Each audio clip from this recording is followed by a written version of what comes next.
Welcome, dear listener, to Sleeping with Facts, a quiet and gentle place where knowledge arrives not as a jolt, but as a soft tide that washes over you slowly, carrying you toward rest. Tonight, we travel together along one of the most ancient and storied pathways ever traced across the surface of this earth.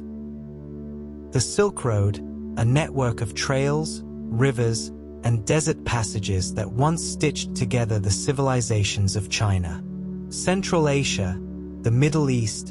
and the Mediterranean into a single, shimmering tapestry of exchange. Allow these words to settle around you like warm sand at the close of a long, golden day as we drift across mountains, through fragrant bazaars, and beneath the vast, star-filled skies of the ancient world.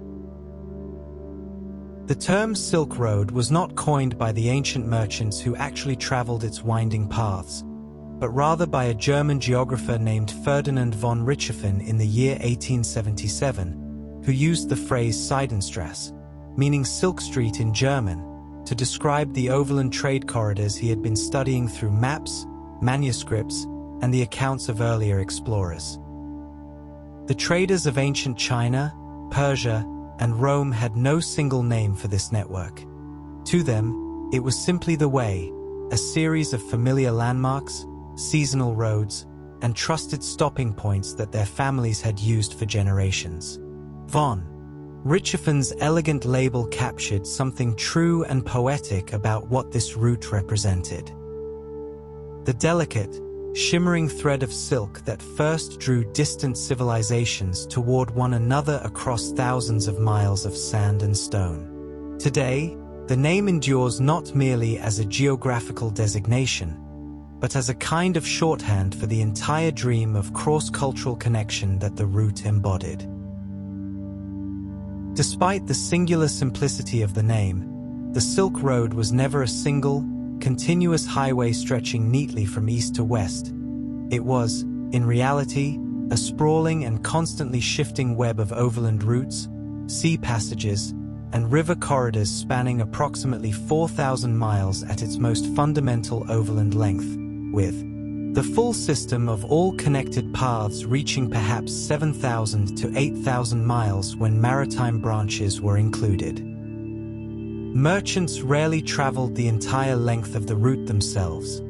Instead, goods passed through the hands of many different traders, like a relay, with each person carrying silk, spices, or glass beads a few hundred miles before passing them to the next, so that a bolt of Chinese silk might change hands a dozen times before it finally arrived in a Roman noblewoman's wardrobe. The routes shifted with the seasons, with politics, and with the rise and fall of empires, branching around impassable mountain ranges, threading through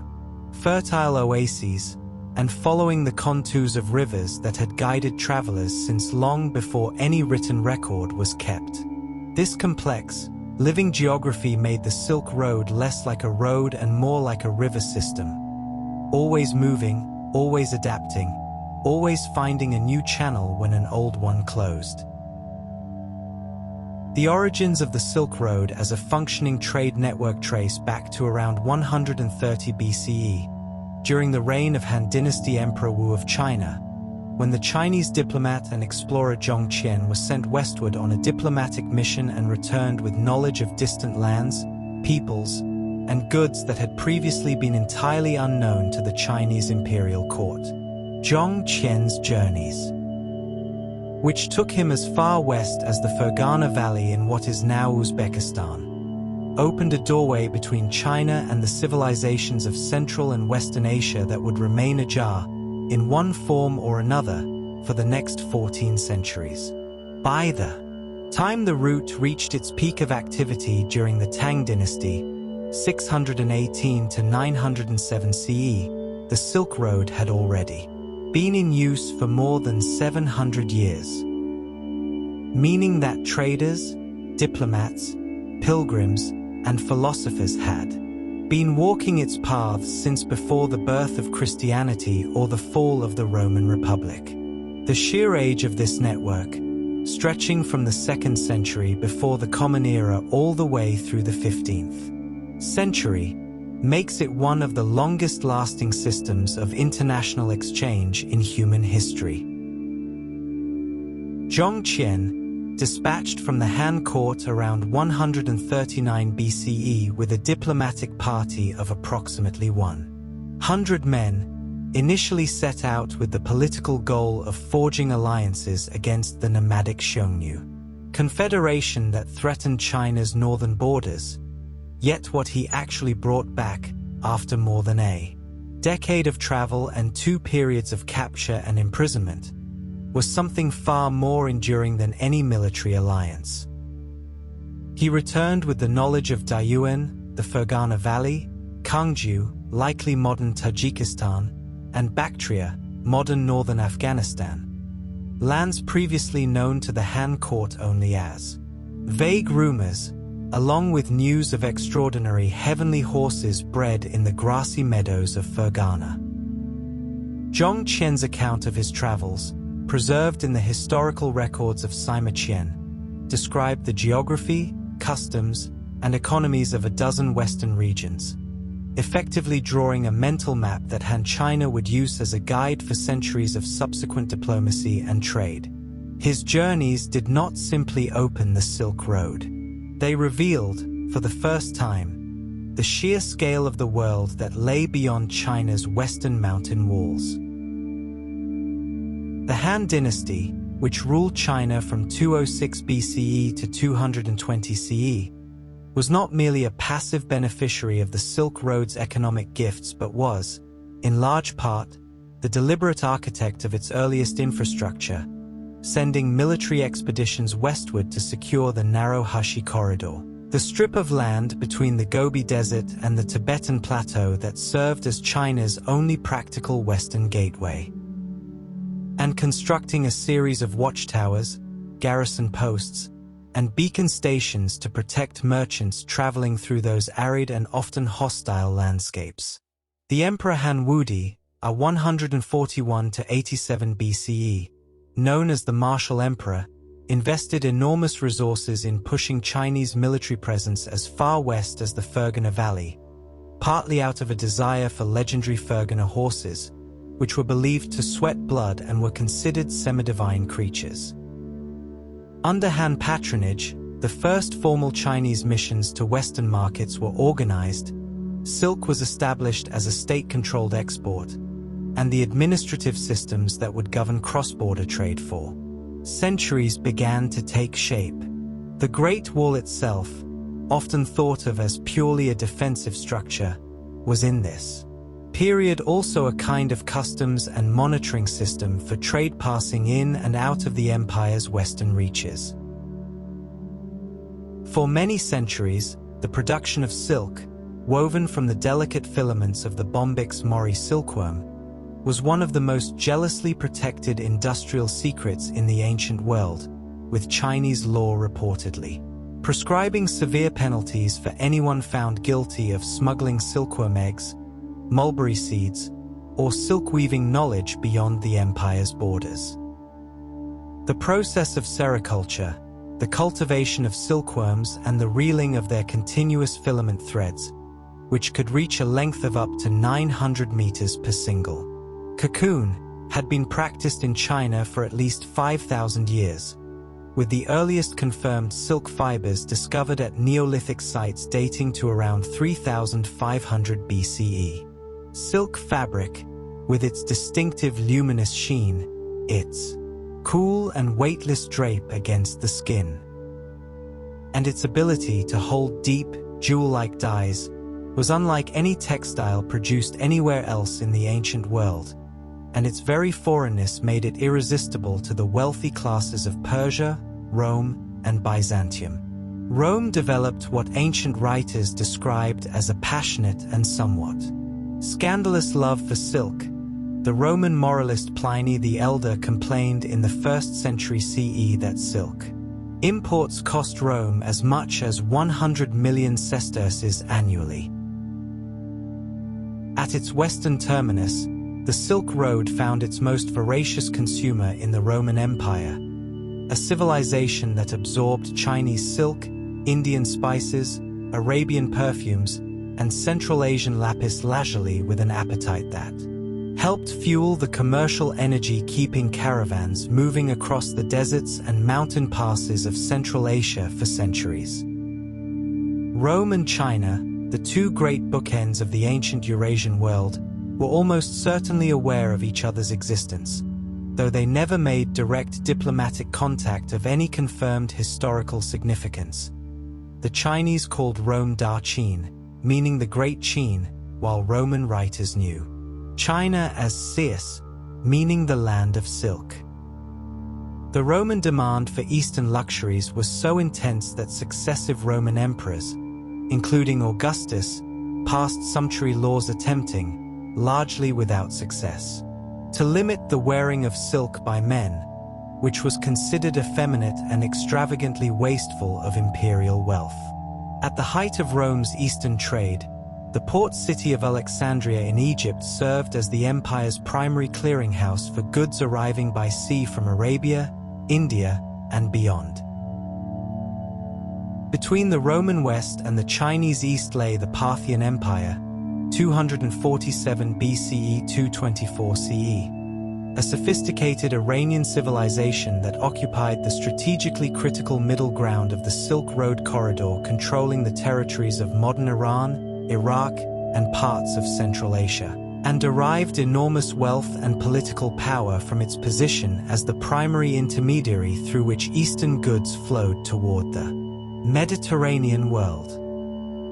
The Parthians were keenly aware of their commercial advantage and reportedly made deliberate efforts to prevent direct contact between Roman and Chinese merchants, preferring to maintain their role as exclusive brokers who could mark up prices and control the flow of information about where goods actually originated. Roman sources expressed frustration at the Parthian monopoly, and at least some Roman attempts to establish alternative sea routes through the Red Sea were partly motivated by the desire to bypass Parthian middlemen and deal directly with Indian and Chinese suppliers. Despite their gatekeeper role, the Parthians were also genuine cultural intermediaries, absorbing influences from both Greek Hellenistic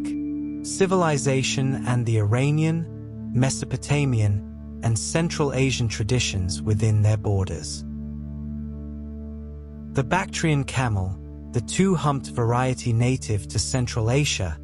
was arguably the single most important living technology of the overland Silk Road,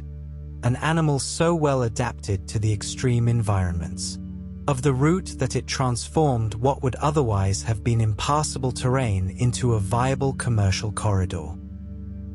A fully loaded Bactrian camel could carry between 170 and 250 kilograms of cargo, travel approximately 40 kilometers per day through desert conditions, survive for 2 weeks without water by drawing on reserves through highly efficient kidneys, and endure temperature swings from minus 40 degrees Celsius in winter to plus 40 in summer. Camel caravans crossing the Taklamakan Desert might travel for days. Between oases, the bells hung around the lead camel's neck, creating a soft, rhythmic sound that guided the caravan through sandstorms when visibility fell to near zero. The camel's footpads, which spread wide under pressure like natural snowshoes but on sand, allowed it to walk across loose desert surfaces that would swallow a horse to its knee, making it uniquely suited to the route's most challenging central section. Archaeological evidence suggests that trade connections across Central Asia existed long before the formal diplomatic opening of the Silk Road under the Han Dynasty, with researchers finding silk fragments in Egyptian tombs dating as far back as 1000 BCE, nearly a millennium before Zhong Qian's famous Western journeys,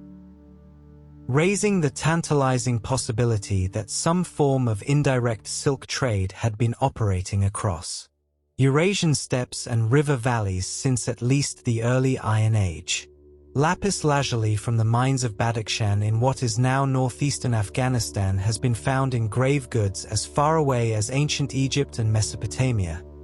demonstrating that luxury goods were moving across enormous distances through chains of exchange that predate any named trade route by thousands of years. Bronze Age cultures from China to the Mediterranean appear to have shared certain artistic motifs, spirals, animal combat scenes, geometric interlacings, in ways suggesting sustained contact or a slow diffusion of ideas across the great Eurasian landmass. The Silk Road, when it finally emerged as a recognizable commercial system, was in some sense the formalization and intensification of a pattern of exchange that human beings across this part of the world had been practicing, in fragmentary and informal ways, for as long as they had been building cities. Among all the formidable geographical obstacles that travelers on the Silk Road were required to negotiate, none commanded more and demanded more physical fortitude than the Pamir Mountains of Central Asia, a vast, cold plateau averaging above 4,500 meters in elevation, known to ancient travelers as the Bamai Junior, or Roof of the World, where the air was thin enough to make breathing laborious even at rest, and where the temperature could plunge below freezing in any month of the year. The Pamirs formed the critical junction between several major branches of the Silk Road, connecting the routes leading from China's Tarim Basin westward into Bactria, Sogdiana, and the broader Iranian world. Ancient Chinese pilgrims crossing. The Pamirs left accounts of extraordinary hardship, describing glacier that cracked and groaned underfoot, winds that tore the breath from a person's lungs, and passes so steep that pack animals had to be unloaded and their cargo carried piece by piece. Despite all of this, the Pamirs were crossed regularly and seasonally by caravans, monks, soldiers, and envoys for more than 1,000 years, a testament to the extraordinary persistence of the human desire for connection and trade. Despite all of this,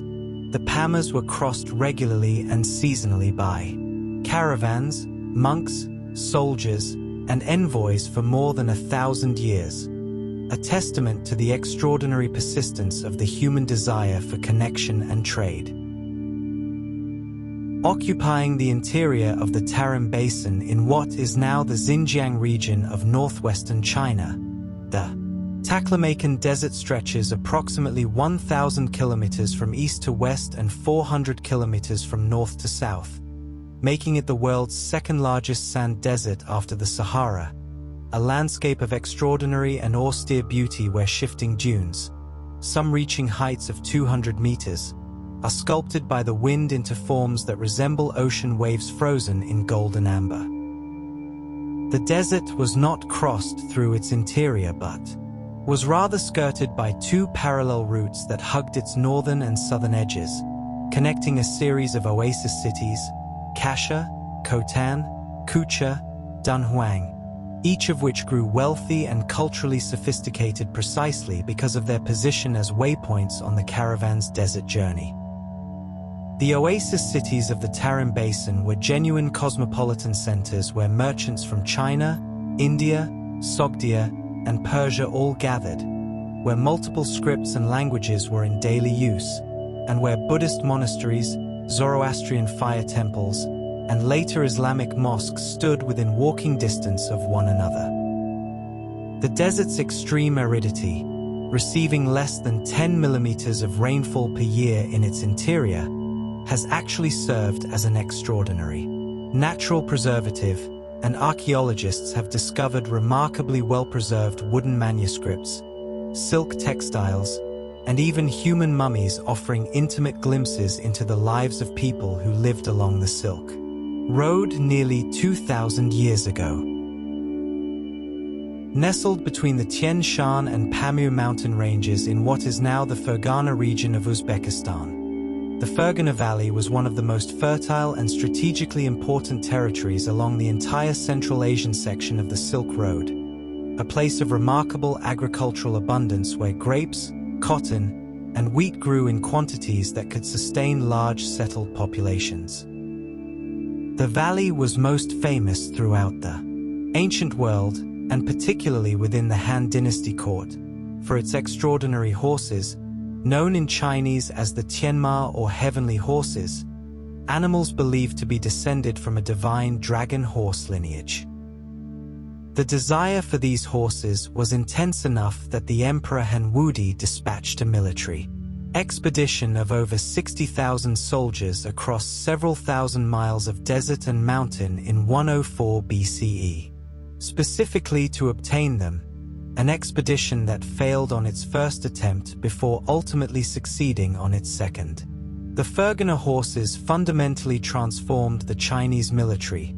providing cavalry mounts capable of matching the speed and endurance of the steppe nomads who had long outmaneuvered Chinese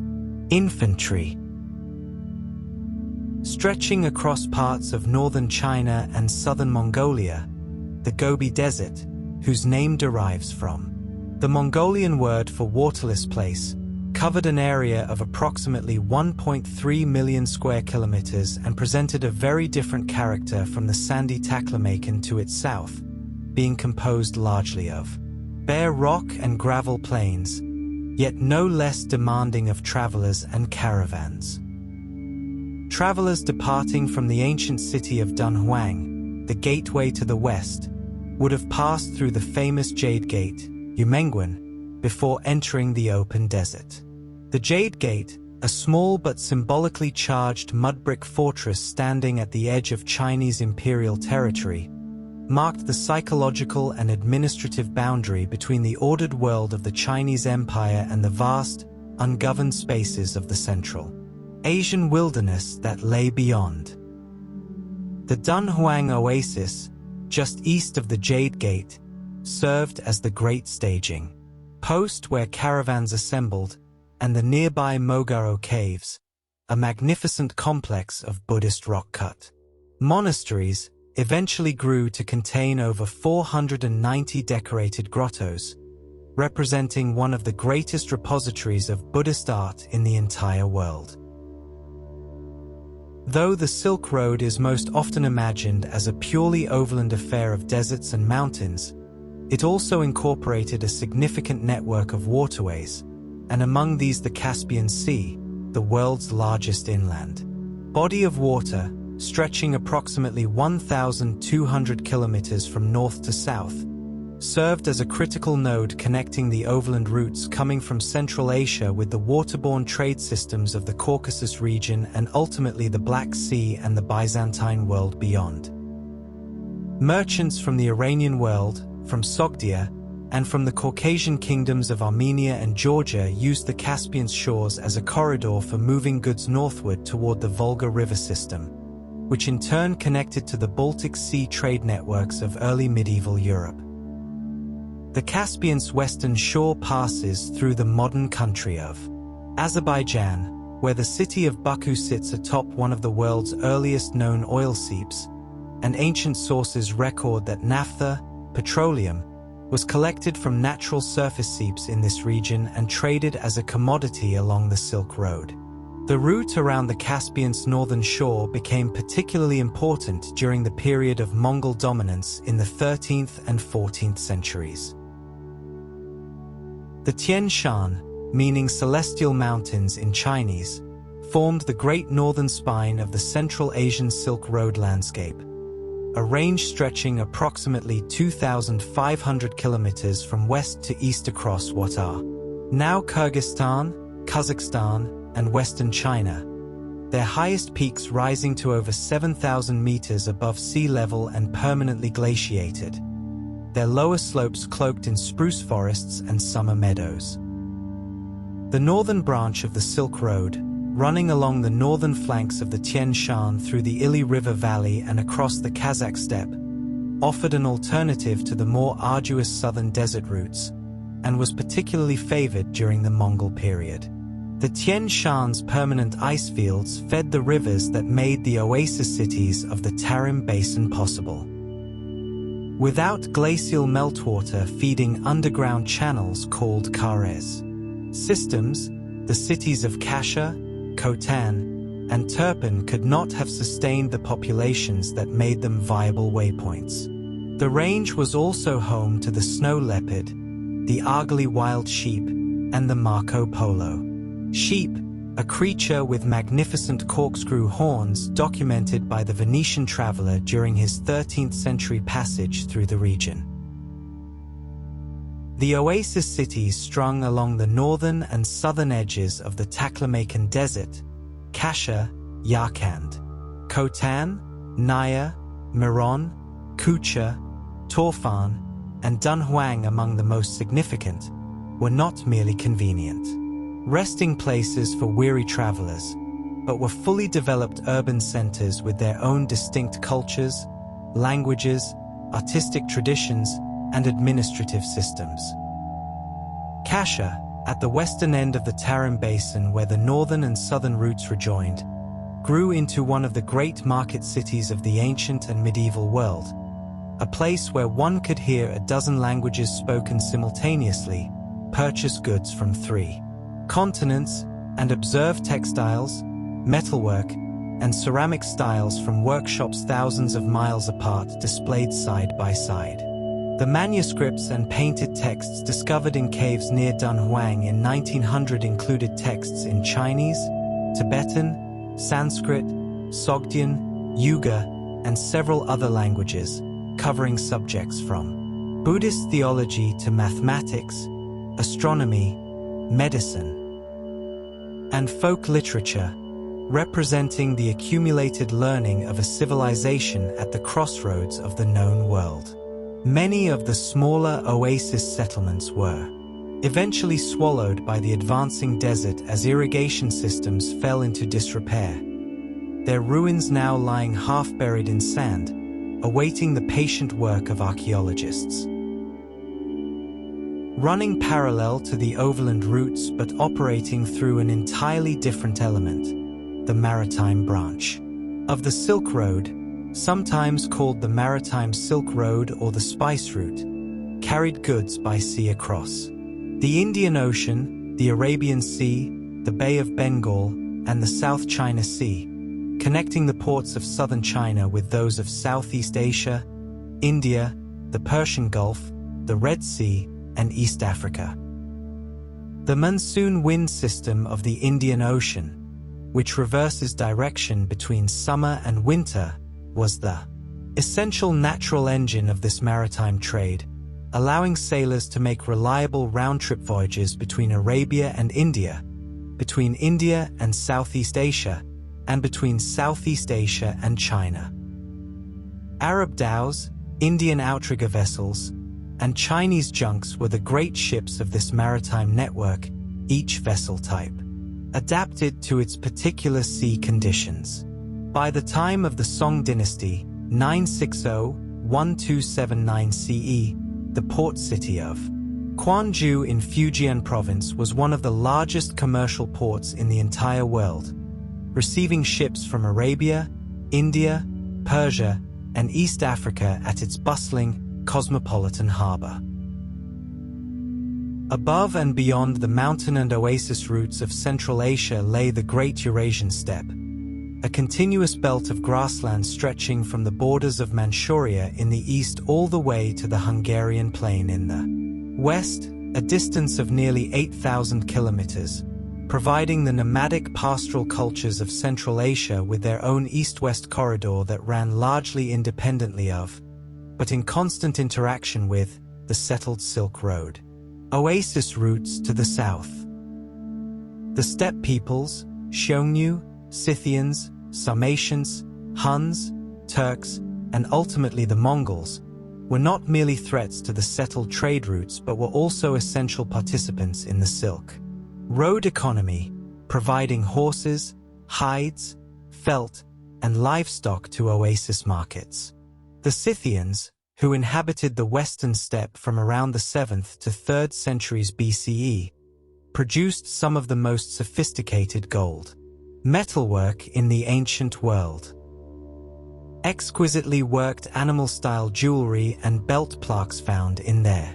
burial mounds, kurgans, across the steppes of Ukraine and Kazakhstan. The steppe route's importance became most dramatically apparent during the Mongol period, when the Khan's empire essentially converted the entire steppe into an imperial highway, with relay stations placed every 25 to 40 kilometers, allowing messengers, diplomats, and merchants to travel from China to Eastern Europe with unprecedented speed and safety. No city on the entire Silk Road better embodied the route's extraordinary function as a meeting place of civilizations than Dunhuang, a modest oasis town on the western edge of the Gobi Desert that served for more than a millennium as the last outpost of Chinese civilization before the Western Desert and the first familiar harbor of the Chinese world for travelers arriving from the west. Located at the confluence of the northern and southern routes around the Taklamakan, Dunhuang was where caravans converged and dispersed, where traders exchanged information about conditions further along the route, where pilgrims prayed before undertaking the perilous desert crossing, and where the accumulated cultural energy of centuries of exchange crystallized into the extraordinary artistic achievement of the Mogaro Caves, 492 painted grottos carved into a sandstone cliff, decorated with murals covering approximately 45,000 square meters and housing over 2,400 painted clay sculptures. The cave complex was established around 366 CE and continued to be expanded and decorated for roughly 1,000 years, with the styles of painting visibly evolving as successive waves of artistic influence: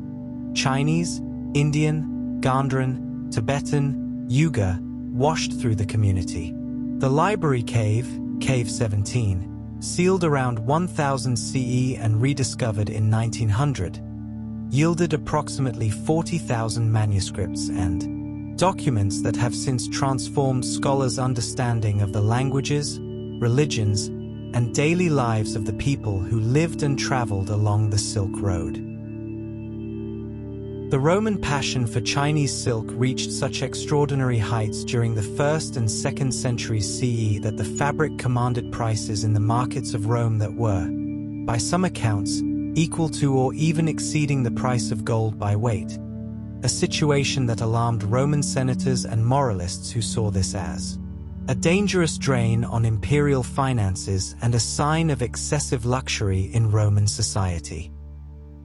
A single pound of Chinese silk in Rome during the reign of Emperor Diocletian, 284 to 305 CE, was officially priced at approximately 12,000 denarii under his edict on maximum prices of 301 CE, a figure that placed it in the same bracket as the finest purple-dyed Tyrian wool and far above the daily wages of even skilled craftsmen. The Roman demand for silk was complicated by the fact that Romans of the early imperial period did not fully understand how silk was made. They appear to have believed, based on a garbled account preserved in Pliny the Elder, that silk was combed from the leaves of special trees in the land of the Circe, rather than produced from the cocoons of caterpillars. This mystery and mystique only enhanced silk's desirability, making it a fabric associated not merely with wealth and status but with an almost supernatural foreignness, a thread spun at the very edge of the known world, carrying within its luminous weave the essence of a civilization that Rome could barely imagine. While silk gave the route its enduring name, the trade in spices, pepper, cinnamon, cardamom, ginger, nutmeg, and cloves among the most valued, was arguably of equal or even greater economic importance, particularly in the maritime branches of the Silk Road that connected India and Southeast Asia with the markets of West Asia and the Mediterranean world. Black pepper, Piper nigrum, grown primarily on the Malabar coast of southwestern India, was so valuable in ancient and medieval Europe that it was sometimes used as a form of currency. The Visigothic king Alaric reportedly demanded 3,000 pounds of pepper as part of his ransom terms when he besieged Rome in 408 CE, an indication of the profound economic value assigned to this small, wrinkled, deeply aromatic fruit. Cinnamon, which originated in Sri Lanka and was traded through Arab intermediaries who kept its geographical origins secret for centuries. Telling fanciful stories about giant birds who gathered it from unknown lands, commanded prices in Mediterranean markets that bore no relationship to its actual cost of production, inflated enormously by the layers of profit accumulated along its long journey. From tropical island to Roman kitchen, the spice trade created some of the ancient and medieval world's greatest fortunes, drove significant geographic exploration as Western merchants sought to bypass Arab and Venetian middlemen, and was ultimately one of the primary commercial motivations behind the Portuguese exploration of the African coast and the eventual circumnavigation of the globe. Just as the West coveted Chinese silk for its mysterious perfection, China looked westward with longing toward a commodity that Mediterranean craftsmen had mastered to a degree that Chinese artisans could not initially match: glass, particularly the fine, blown, transparent glass produced in the workshops of Alexandria, Rome, and later Byzantium, which was a source of fascinated admiration among the Chinese aristocracy who prized it as highly as jade. Chinese sources from the Han period describe glass as a kind of supernatural material, transparent as water yet solid as stone, capable of being shaped into vessels of extraordinary fineness and delicacy, its clarity suggesting an almost celestial purity that gave it a quasi-magical status in the eyes of those who encountered it for the first time. Roman and Sassanid Persian glass vessels excavated from Han Dynasty and subsequent Chinese imperial tombs are among the most evocative material testimonies to the reality of Silk Road exchange. These fragile objects, miraculously surviving 2 millennia of burial, speak of long journeys, careful packing, and the desire of China's elite to possess objects from the very ends of the known world. China's own glassmaking tradition developed substantially later than Rome's, and while Chinese artisans eventually mastered the art and developed their own distinctive styles and formulations, the centuries during which Western glass was an exotic luxury in Chinese markets drove a significant portion of the material exchange that flowed along the central sections of the Silk Road. The trade in horses, particularly the large, powerful Fergana horses that the Han court desired so desperately, was so significant that it created what historians have described as a silk for horses trade system, in which the Chinese imperial government effectively exchanged bolts of silk for horses from Central Asian suppliers in a regularized system of diplomatic gift exchange that blurred the boundaries between trade and tribute. During the Tang dynasty, the most active period of this exchange, Chinese records indicate that a single horse could command the price of approximately 40 bolts of silk, a calculation that gives a sense of both the extraordinary value the Chinese court placed on fine Central Asian horses and the remarkable volume of silk that must have been flowing westward through these diplomatic channels. The horse trade had profound consequences for Chinese military organization and the geopolitical balance of power in East Asia, as the improvement of Chinese cavalry, achieved by infusing Central Asian bloodlines into Chinese horse stocks, made it possible for Tang armies to project power across the steppe in ways that earlier dynasties had found difficult or impossible. Beyond Fergana horses, the Silk Road also facilitated the westward transmission of Chinese breeds and breeding techniques, and the periodic movement of horses in both directions across the Central Asian corridor over many centuries gradually shaped the horse populations of the entire Eurasian landmass into something different from what they had been before the trade routes opened. Lapis lazuli, a rich, deep blue semi-precious stone flecked with golden pyrite inclusions that give it the appearance of a night sky, and one of the most beautiful and coveted mineral pigments in the ancient world, came almost exclusively from a single set of mines in the Badakhshan region of northeastern Afghanistan. Yet its brilliant blue color appeared in Egyptian tomb paintings, Mesopotamian jewelry, Roman mosaics, and medieval European illuminated manuscripts, testimony to the extraordinary reach of the trade networks that carried it across the ancient world. The Badakhshan mines, which have been in continuous operation for at least 6,000 years and remain productive today, produced a stone so uniquely intense in color that it was used by artists across the ancient world as the primary source of the pigment known as ultramarine, a name meaning beyond the sea, reflecting the fact that in medieval Europe the stone arrived from exotic eastern sources. Ground into powder and mixed with binding agents, lapis lazuli pigment was reserved in medieval European painting for the most sacred subjects, the robes of the Virgin Mary, the skies of celestial scenes,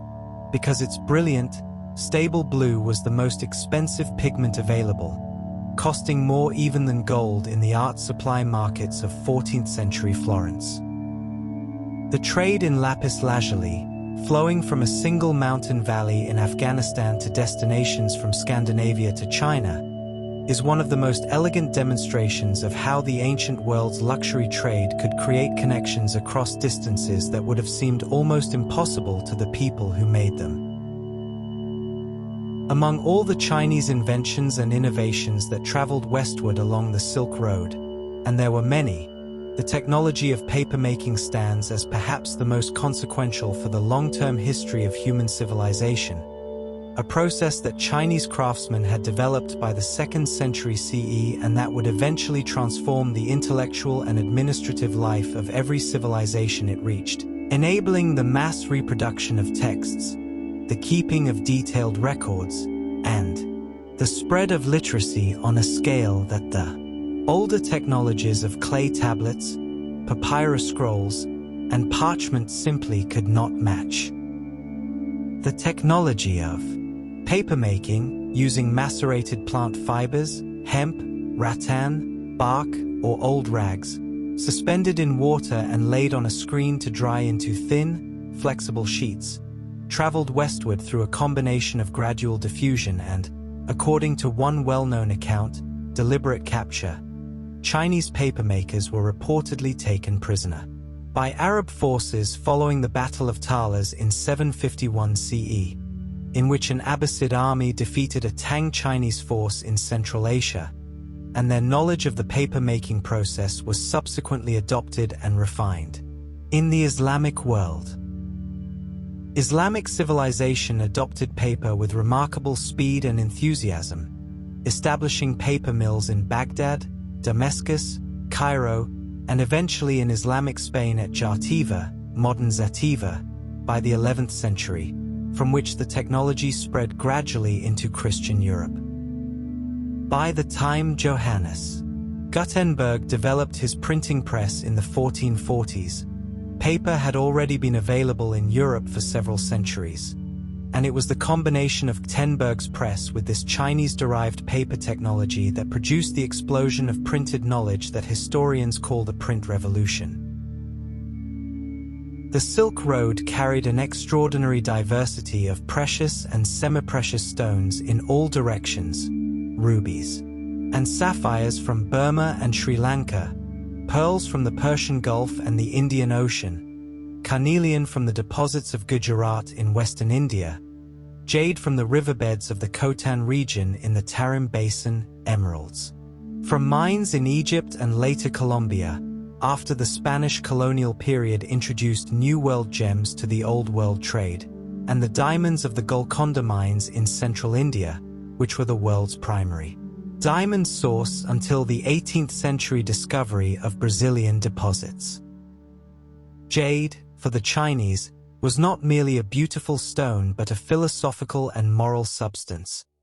The Confucian tradition attributed to jade 11 virtues including benevolence, wisdom, courage, purity, and sincerity, making it a material whose beauty was inseparable from its ethical significance, and the workshops of Khotan, which sat on deposits of fine white nephrite jade carried down from the Kunlun Mountains by the White Jade River,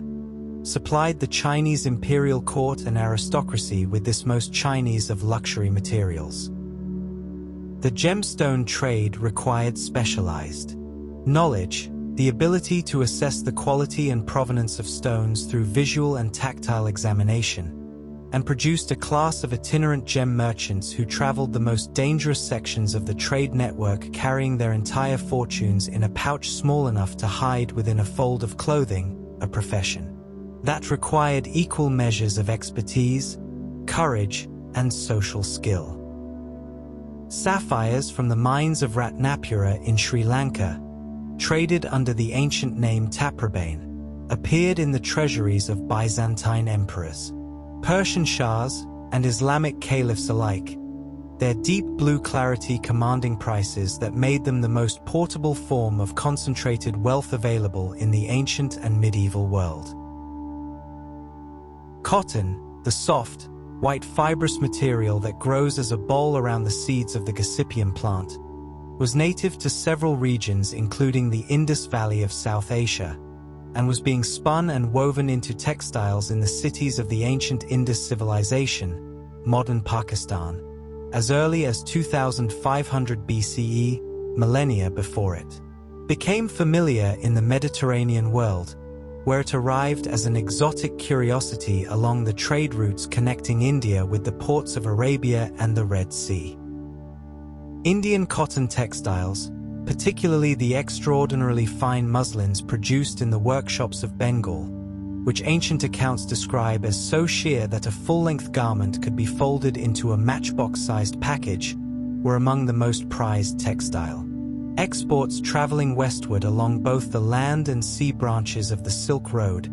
appreciated by buyers in Persia, Arabia, and Egypt for their lightness, breathability, and the remarkable quality of their weaving. The Roman author Pliny the Elder, who managed to be astonished by almost everything that arrived from the East,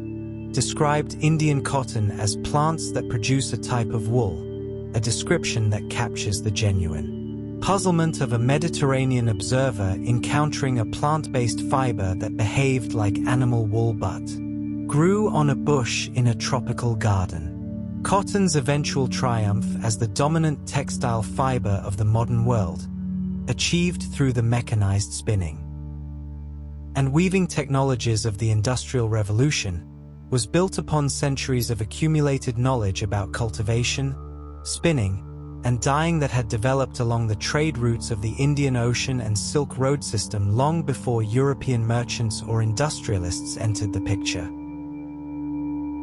Among the most consistently valuable categories of goods moving along both the land and sea branches of the Silk Road were aromatic substances: frankincense, myrrh, aloeswood, agarwood, ambergris, musk, and a host of other resins, oils, and dried plant materials, whose value derived not only from their pleasant scent but from their essential role in the religious practices of virtually every civilization along the route. From the temples of ancient Egypt and Rome to the fire altars of Zoroastrian Persia, the Buddhist monasteries of India and China, and later the mosques of the Islamic world. Frankincense and myrrh, aromatic tree resins produced primarily in the southern Arabian Peninsula, modern Oman and Yemen, and in the Horn of Africa, Ethiopia and Somalia, were among the most internationally traded commodities of the ancient world.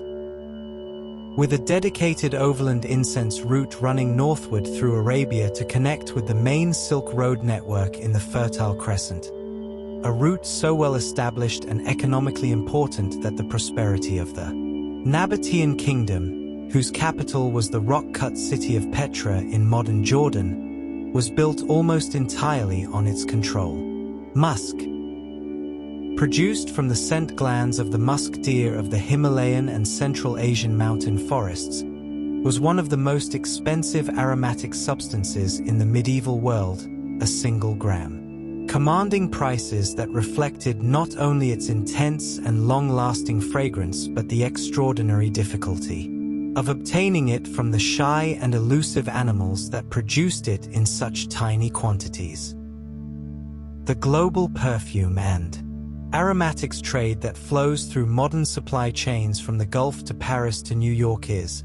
in many ways, simply a contemporary chapter in the same very ancient story of aromatic substances moving from their places of origin to the wide world's longing nostrils.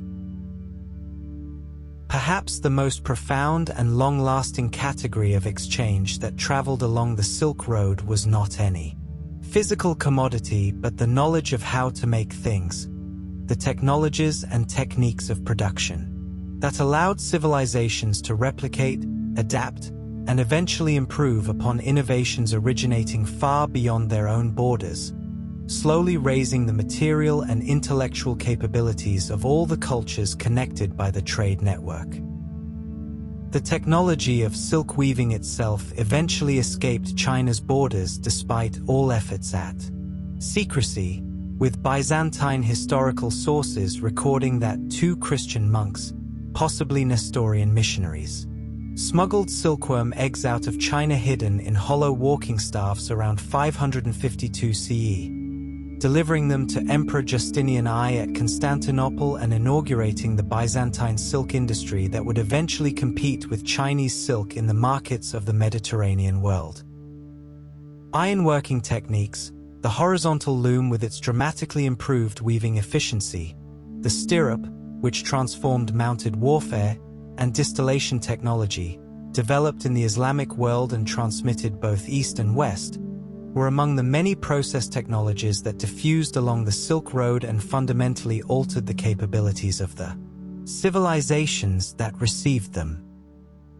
The movement of knowledge was slower and more diffused than the movement of goods, carried in the minds of traveling craftsmen, monks, physicians, and scholars rather than in camel packs, but its cumulative effect over the centuries was arguably more transformative than any single commodity. Trade, it was the deep current beneath the surface glitter of silk and spice that ultimately shaped the trajectory of Eurasian civilization. Among all the peoples who participated in Silk Road commerce, none were more central, more widespread, or more commercially sophisticated than the Sogdians, an Iranian-speaking people whose homeland lay in the fertile river valleys of Sogdia, corresponding to the regions of modern Uzbekistan and Tajikistan centered on the ancient cities of Samarkand and Bukhara,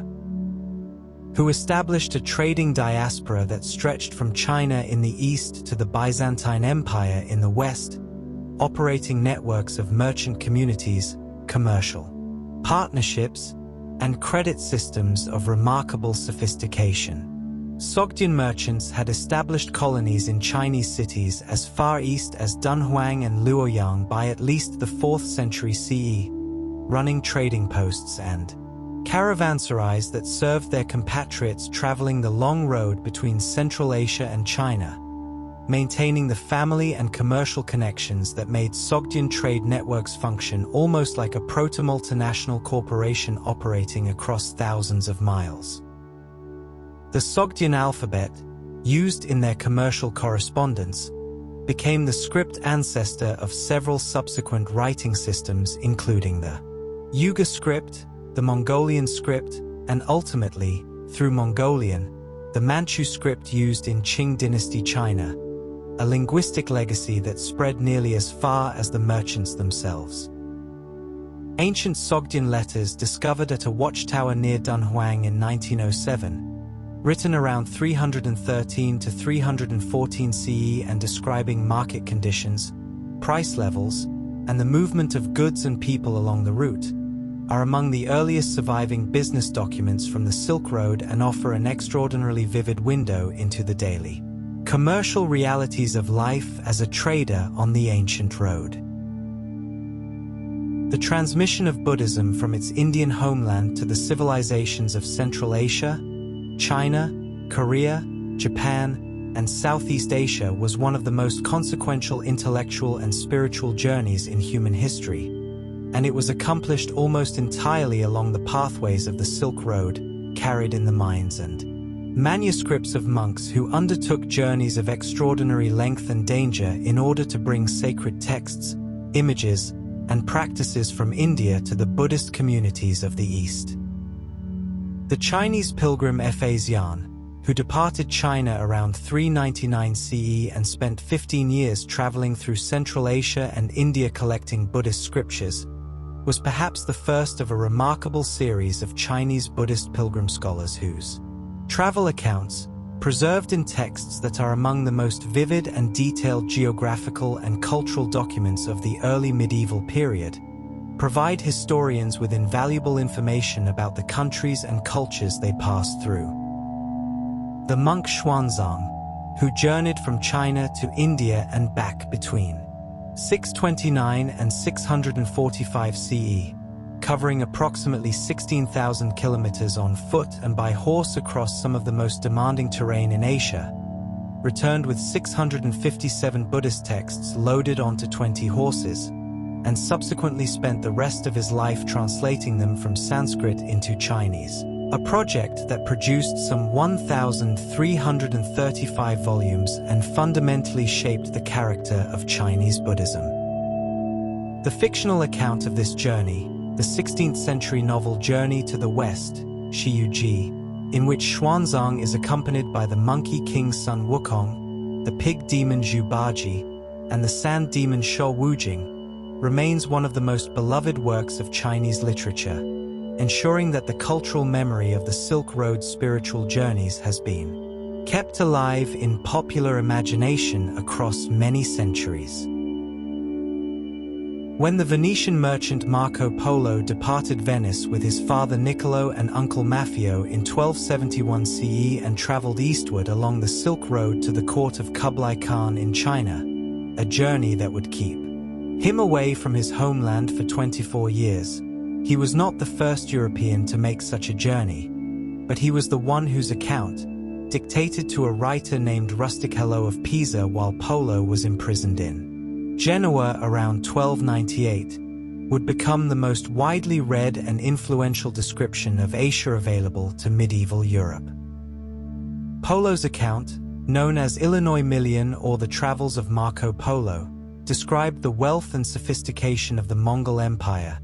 the Chinese city of Hangzhou, which he called Quinsai, with its estimated population of over 1 million people,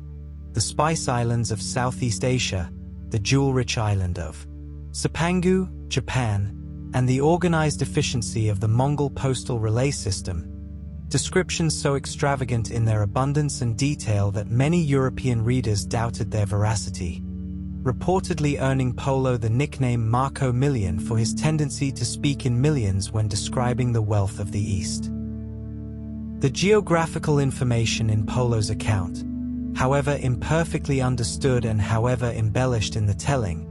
genuinely influenced subsequent European cartography and exploration, and Christopher Columbus is known to have carried a heavily annotated copy of Polo's book on his voyages of 1492,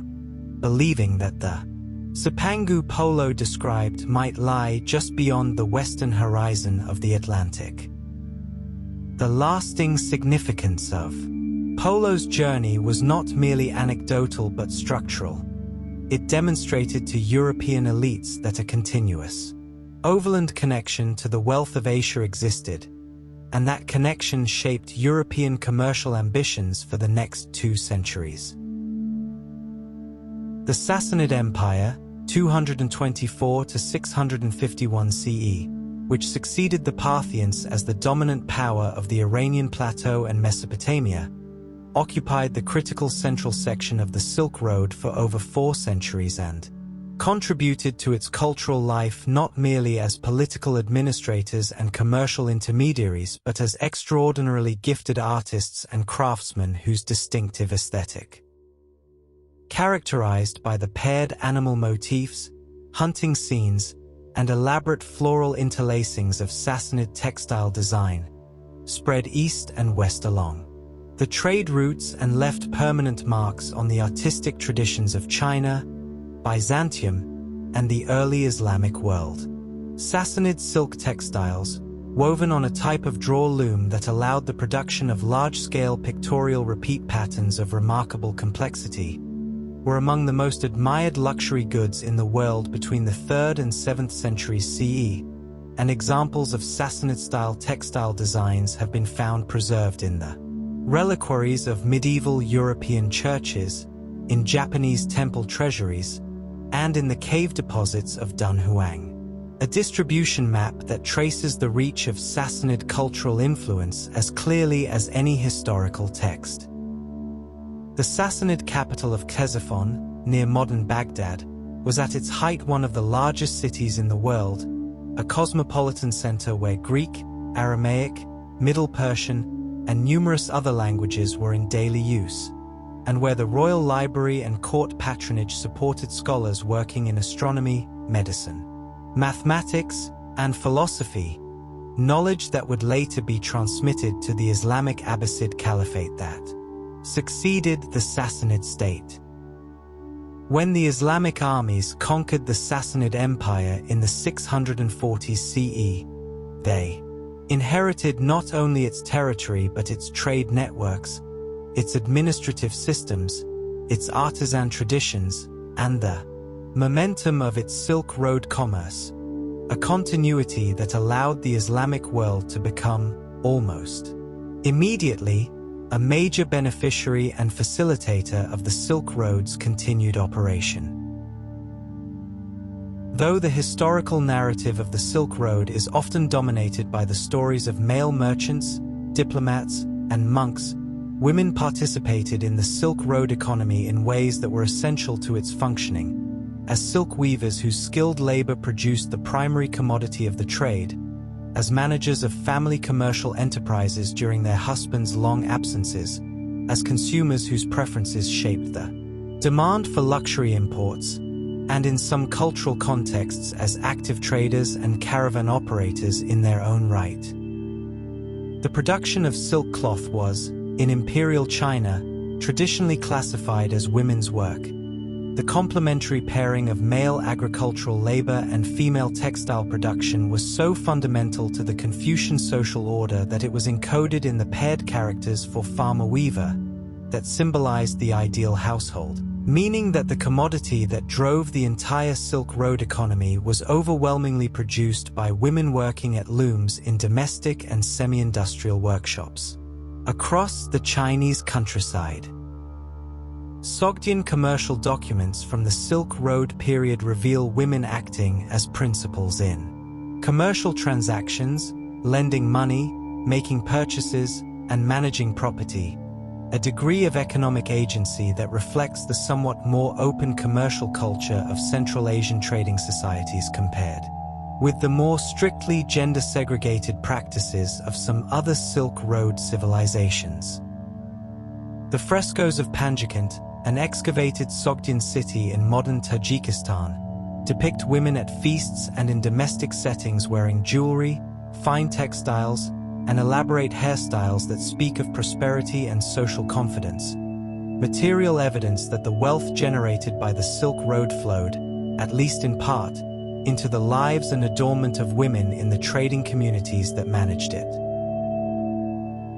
Among the more remarkable merchant communities operating on the Silk Road during the 8th through 10th centuries CE were the Radhanites, a group of Jewish merchants whose name has been interpreted by various scholars as referring to the Rhone Valley in France, or to a Persian term meaning those who know the way, who were described in remarkable detail by the Arabic geographer Ibn Khordadbeh around 847 CE as traveling 4 different routes between Western Europe and China, trading primarily in spices, silk, furs, and swords, and doing so with the remarkable freedom of movement that their neutral religious status as Jews, non-Christians, in Christian Europe, non-Muslims in the Islamic world, sometimes afforded them. The Radhanites appear to have functioned as genuinely long-distance traders who made the full journey from France or Spain to China themselves, rather than passing goods through intermediaries, making them unusual in a trade network where most merchants operated within their own regional spheres. Ibn Khordadbeh's account describes them departing from France or Spain, passing through Byzantine territory or North Africa to Egypt, crossing to the Red Sea, sailing to India, and continuing by sea or land to China before returning by similar routes. The multilingual abilities attributed to the Radhanites, described as speaking Arabic, Persian, Greek, Frankish, Slavonic, and the language of the Slavs, reflect the linguistic demands placed on long-distance merchants who needed to conduct business across the bewildering polyglot landscape of the early medieval world. Though the historical documentation of the Radhanites is limited, their story offers a window into the extraordinary personal mobility that long-distance trade could create in this period, and the capacity of commercial networks to create corridors of movement that transcended the political and religious boundaries of the age. The Tang dynasty, 618 to 907 CE,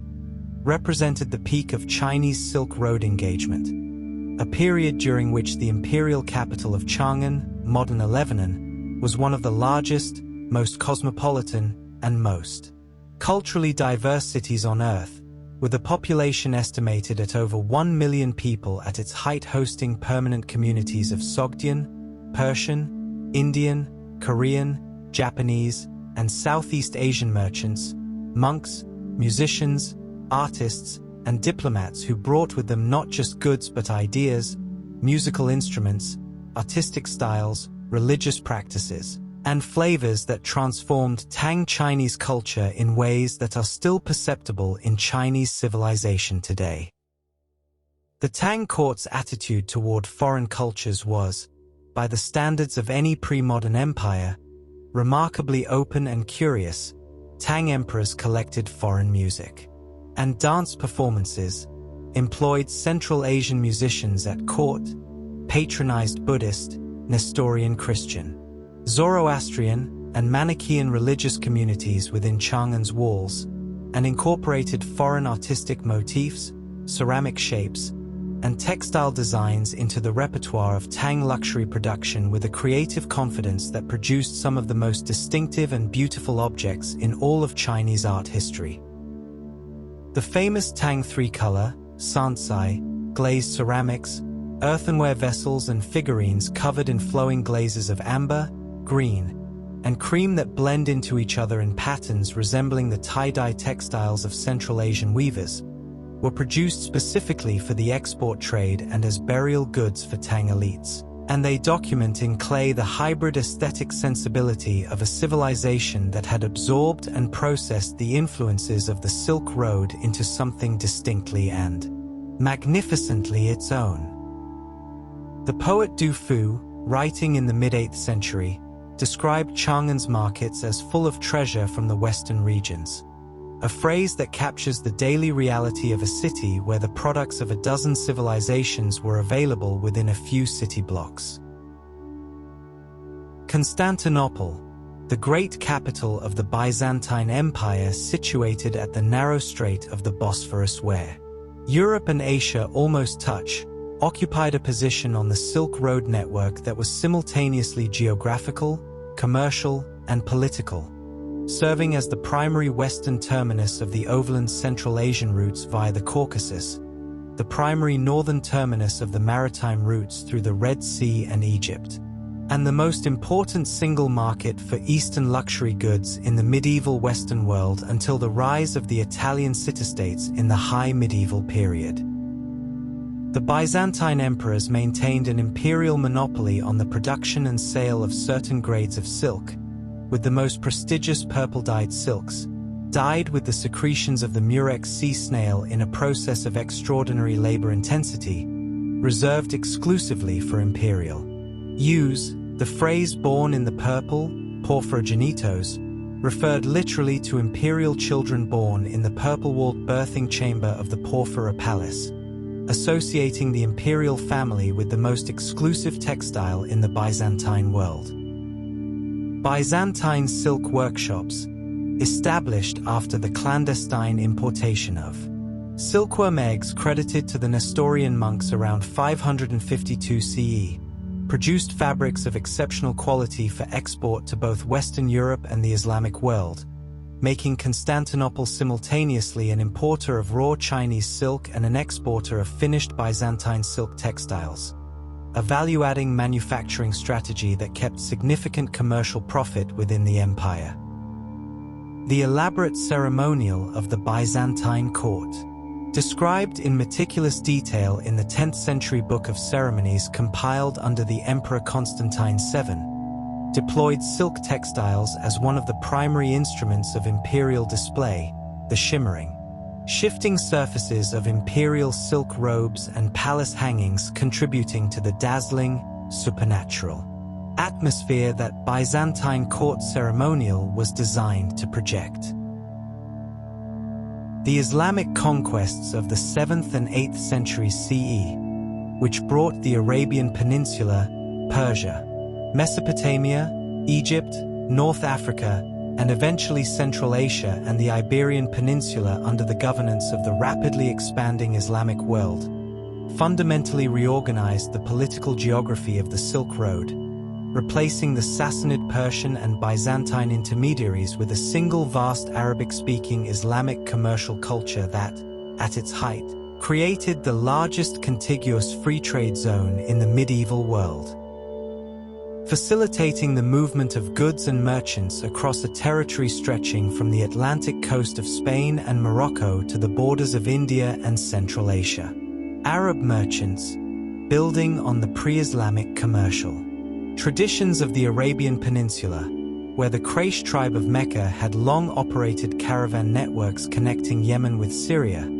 combined their native commercial expertise with the organizational and intellectual resources of the new Islamic civilization to create trading networks of remarkable geographic range and commercial sophistication. The Islamic obligation of the Hajj, the pilgrimage to Mecca required once in a lifetime of every Muslim who is physically and financially able, created a regular, annual movement of people from across the Islamic world to a single focal point, and this circulation of pilgrims was simultaneously a circulation of commercial information, goods, and capital that served as an enormous engine for economic integration across the Islamic world. Arab geographical scholarship, represented in works like the 9th century Compendium of Ibn Khordadbeh and the 10th century Geographical Encyclopedia of Al-Muqaddasi, documented the trade routes, market towns, and commercial conditions of the Islamic world in meticulous detail, creating a body of practical geographical knowledge that is one of our primary sources for understanding the Silk Road economy of the early medieval period. The Nestorian Christians, followers of the theological tradition associated with the Patriarch Nestorius of Constantinople, who was condemned as a heretic by the Council of Ephesus in 431 CE and whose followers subsequently spread eastward into Persia and Central Asia, became one of the most remarkable missionary and merchant communities along the Silk Road, establishing Christian communities and churches across a territory stretching from Iraq and Persia through Central Asia and India all the way to Tang Dynasty China, where their presence was recorded in the famous Nestorian stele erected in Chang'an in 781 CE and discovered by European missionaries in the 17th century. The Nestorian stele, a stone monument inscribed in Chinese and Syriac, describes the arrival of a Nestorian missionary named Alopan in China in 635 CE, his favorable reception by the Tang Emperor Taizong, and the establishment of a Nestorian monastery in Chang'an, an account that documents one of the most extraordinary long-range religious transmissions in history, carried along commercial routes that connected Mediterranean Christianity with the Chinese imperial court. The Nestorian Church, known formally as the Church of the East, at its medieval height reportedly had more bishops and more faithful than either the Roman Catholic or Eastern Orthodox churches, a fact that is surprising to modern Western readers accustomed to thinking of Christianity as primarily a European religion, but which makes perfect sense when one understands that the Silk Road's commercial networks carried religious communities as efficiently as they carried goods. The Nestorian presence in the Mongol Empire was particularly significant. Several of the wives of Mongol Khans were Nestorian Christians, and the Mongol court's relative religious tolerance created conditions under which Nestorian, Buddhist, Muslim, and Taoist clergy all competed for imperial patronage at a single court. The transmission of Buddhism from its Indian homeland to Central Asia, China, and eventually all of East and Southeast Asia was one of the most consequential intellectual journeys in human history, accomplished over several centuries through a gradual process of merchant contact, monastic exchange, and royal patronage that used the infrastructure of the Silk Road, its oasis monasteries, its caravanserais, its networks of multilingual translators, to carry a complex philosophical and religious tradition across some of the most formidable geographical barriers on Earth. The Kushan Empire, circa 30 to 375 CE, which straddled the Hindu Kush mountains and controlled the crucial section of the Silk Road connecting India with Central Asia, played a particularly important role in Buddhist transmission, with Kushan kings, especially the Emperor Kanishk, patronizing Buddhist art and scholarship on a monumental scale and creating in the Gandhran region, modern Afghanistan-Pakistan border area, a distinctive style of Buddhist art that fused Indian iconographic traditions with Hellenistic Greek artistic conventions inherited from Alexander the Great's successors, producing the first human representations of the Buddha in sculpture. The oasis cities of the Tarim Basin, Khotan, Kucha, Torfan, became, in the early centuries CE, major centers of Buddhist scholarship and art, with monasteries housing hundreds of monks engaged in the translation of Sanskrit texts into Central Asian and Chinese languages, workshops producing exquisite Buddhist paintings and sculptures,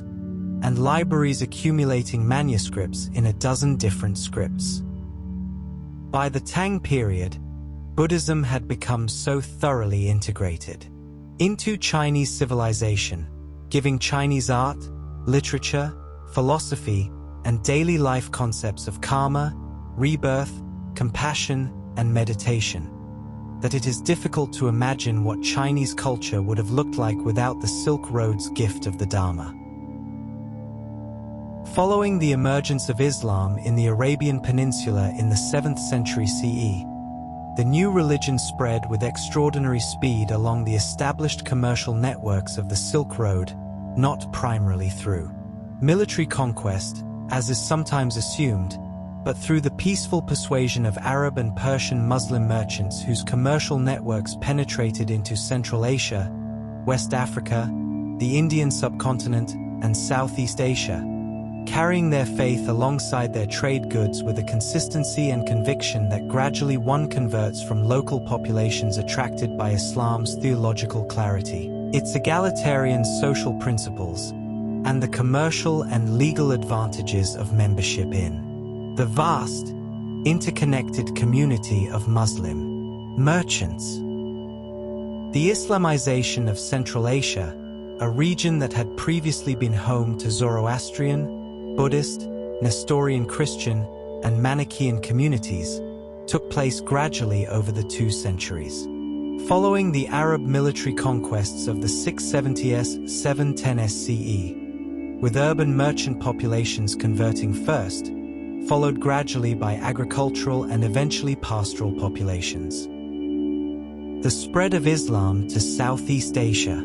including the Malay Peninsula, the Indonesian archipelago, and the southern Philippines, was accomplished almost entirely through the maritime Silk Road trade,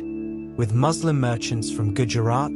the Malabar coast, and Arabia establishing commercial communities in port cities that gradually became centers of Islamic scholarship and royal patronage, converting local rulers who in turn encouraged or facilitated the conversion of their populations. By the 14th century, the geographer Ibn Battuta, whose travels between 1325 and 1354 CE took him approximately 117,000 kilometers across the Islamic world and beyond, making his journey arguably the most extensive of any pre-modern traveler, could observe that the commercial networks of the Silk Road and the Indian Ocean had created a zone of Islamic civilization stretching continuously from the Atlantic coast of West Africa to the fringes of China,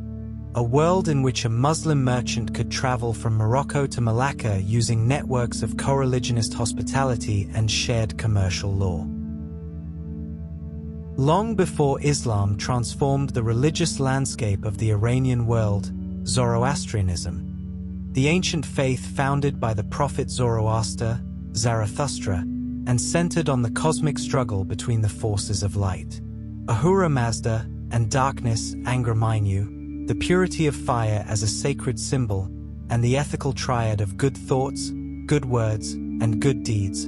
was the dominant religion of the Iranian plateau, Mesopotamia, and much of Central Asia, shaping the worldview of the Parthian, Sassanid, and early Sogdian societies that controlled the Silk Road's central section for centuries. Zoroastrian fire temples, in which a sacred fire was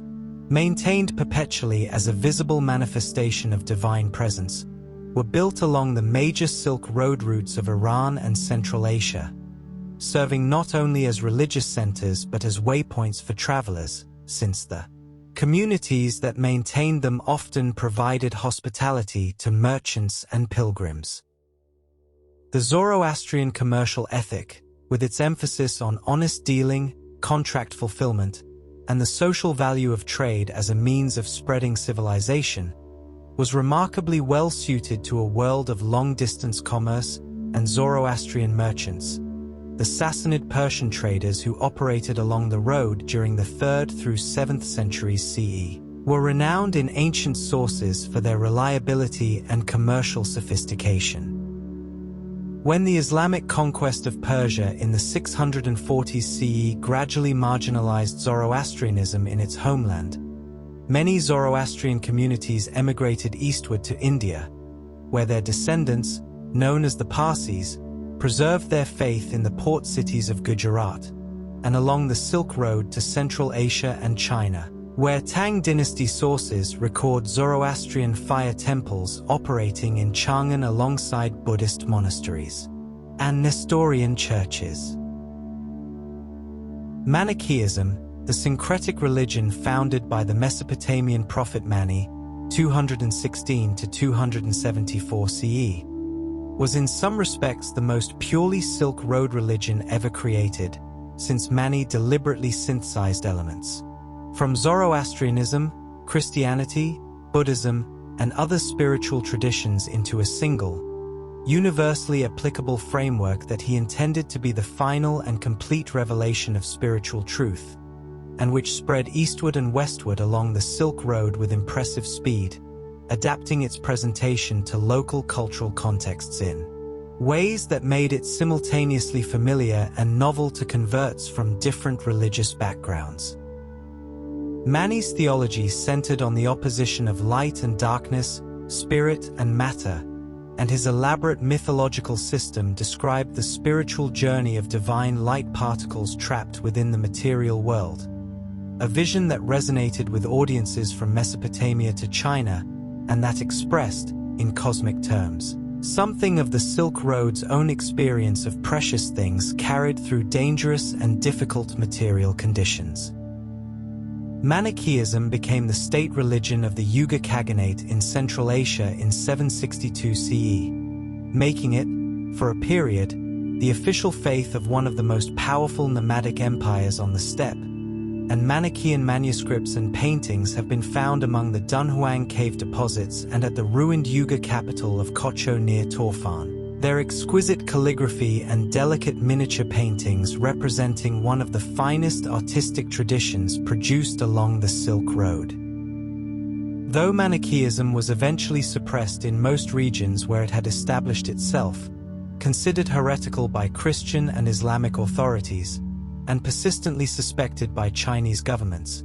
its influence persisted in various dualist religious movements in medieval Europe, including the Cathars of southern France, who in some of their theological concepts preserved echoes of a tradition that originated on the banks of the Euphrates and traveled the Silk Road to Central Asia and back again. While the overland Silk Road carried Buddhism and Islam to Central Asia and China,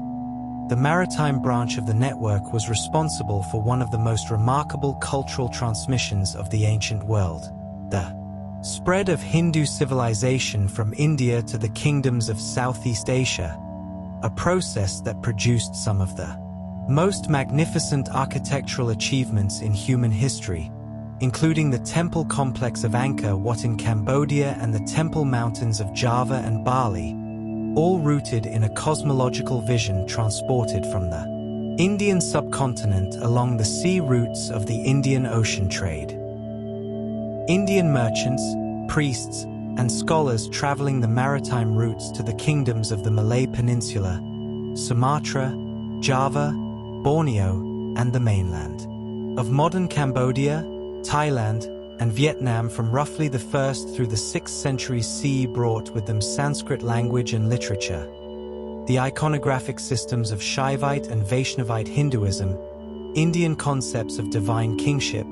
the legal codes of the Dharmastra tradition, and the artistic canon of temple architecture,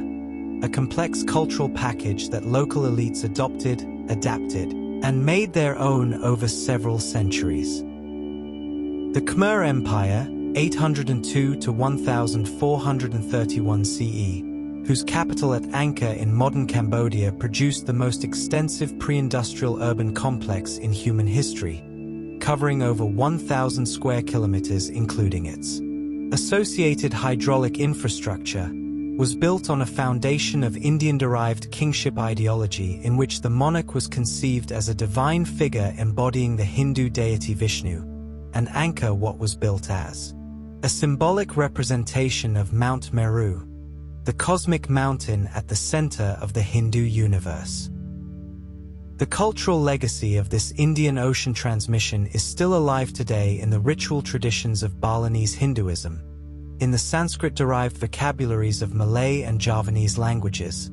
and in the classical dance and theatrical traditions of Thailand, Cambodia, and Indonesia.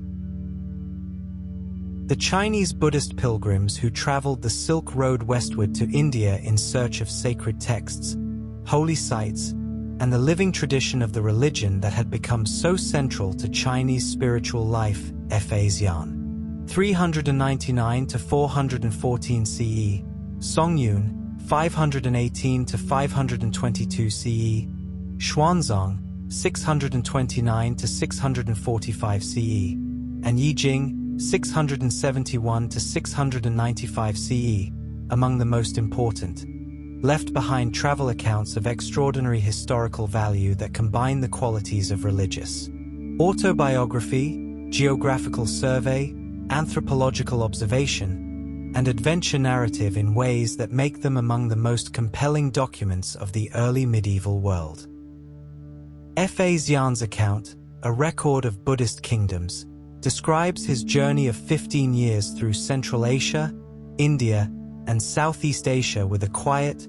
observational precision that records the religious customs, physical geography, and social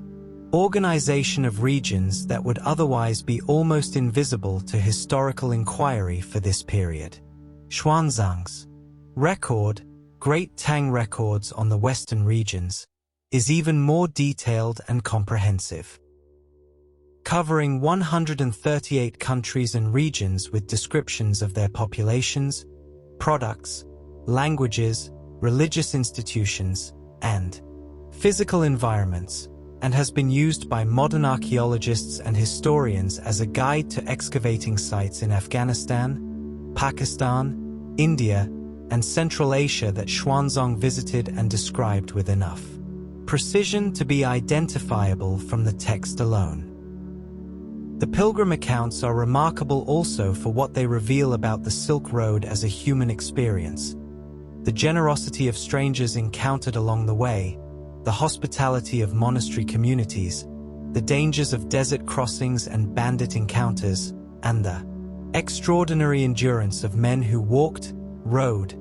and sometimes swam their way across 2 continents in the service of a spiritual conviction. The Chinese invention of woodblock printing, which emerged as a mature technology in the Tang period, with the earliest complete dated printed book, the Diamond Sutra, printed in 868 CE, discovered in the Dunhuang Library Cave, was itself a product of the Silk Road's religious culture, developed in large part to satisfy the Buddhist community's enormous demand for copies of sutras, scripture texts. Since Buddhist doctrine taught that the copying and distribution of sacred texts was itself a meritorious religious act that could benefit the copier, the recipient, and all sentient beings. The Diamond Sutra, printed for free distribution, according to the inscription in its colophon, is not only the world's earliest complete printed book with a date but a perfect embodiment of the Silk Road's dual nature as both commercial and spiritual network, a text. Originating in India, translated into Chinese, printed using a technology that would eventually transform all of Eurasian civilization, and discovered in a cave that had been sealed for 9 centuries in the heart of the Central Asian desert. Movable type, invented in China around 1040 CE by the craftsman Bai Sheng, who made his type from baked clay, later appeared in Korea, where metal movable type was developed by the 13th century, predating Gutenberg's European version by over 2 centuries, and eventually reached Europe, where it triggered the printing revolution of the 15th and 16th centuries.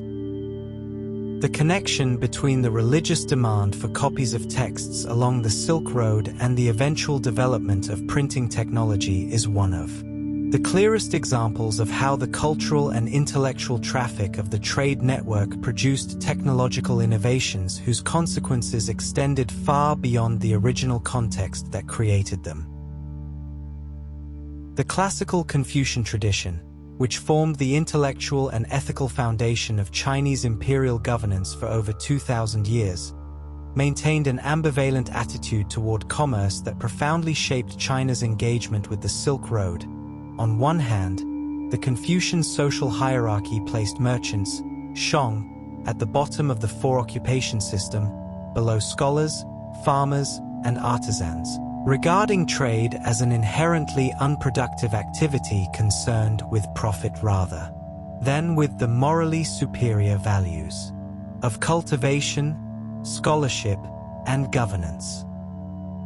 This theoretical demotion of merchants in the Confucian worldview coexisted in complex tension with the practical reality that China's silk for horses trade, its maritime commerce, and the economic activity generated by Silk Road exchange were enormously important to the imperial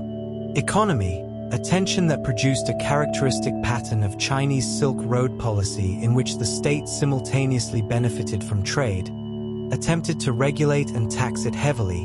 and periodically expressed official disapproval of the merchant class that made it possible.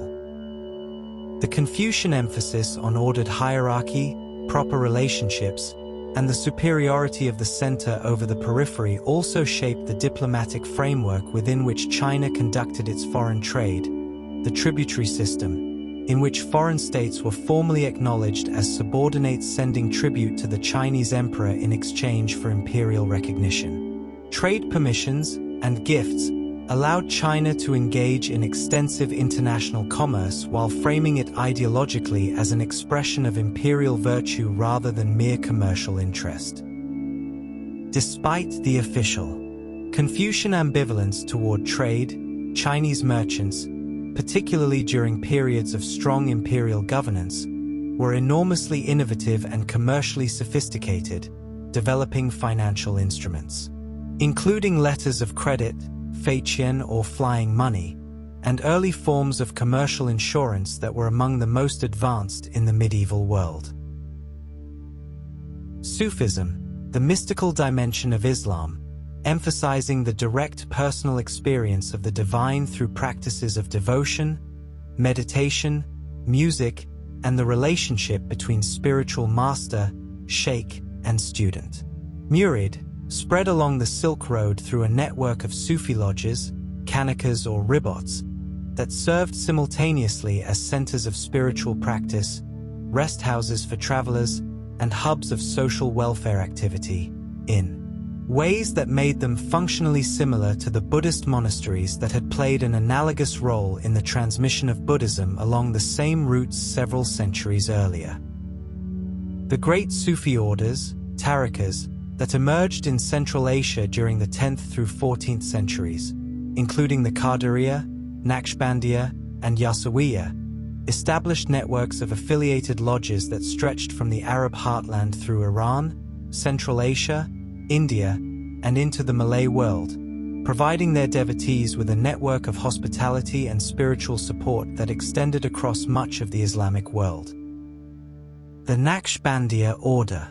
founded in Bukhara by the 14th century master Bahauddin Naqshband, whose name means the one who engraves patterns, possibly a reference to textile craftsmanship, became one of the most geographically widespread Sufi orders in history. Its lodges eventually established from the Ottoman Empire to China, its distinctive practice of silent, inner dhikr, remembrance of God, adapted to the solitary conditions of long-distance travel. The music, poetry, and devotional practices of Central Asian Sufism, including the whirling meditation of the Mevlevi dervishes associated with the great poet Rumi,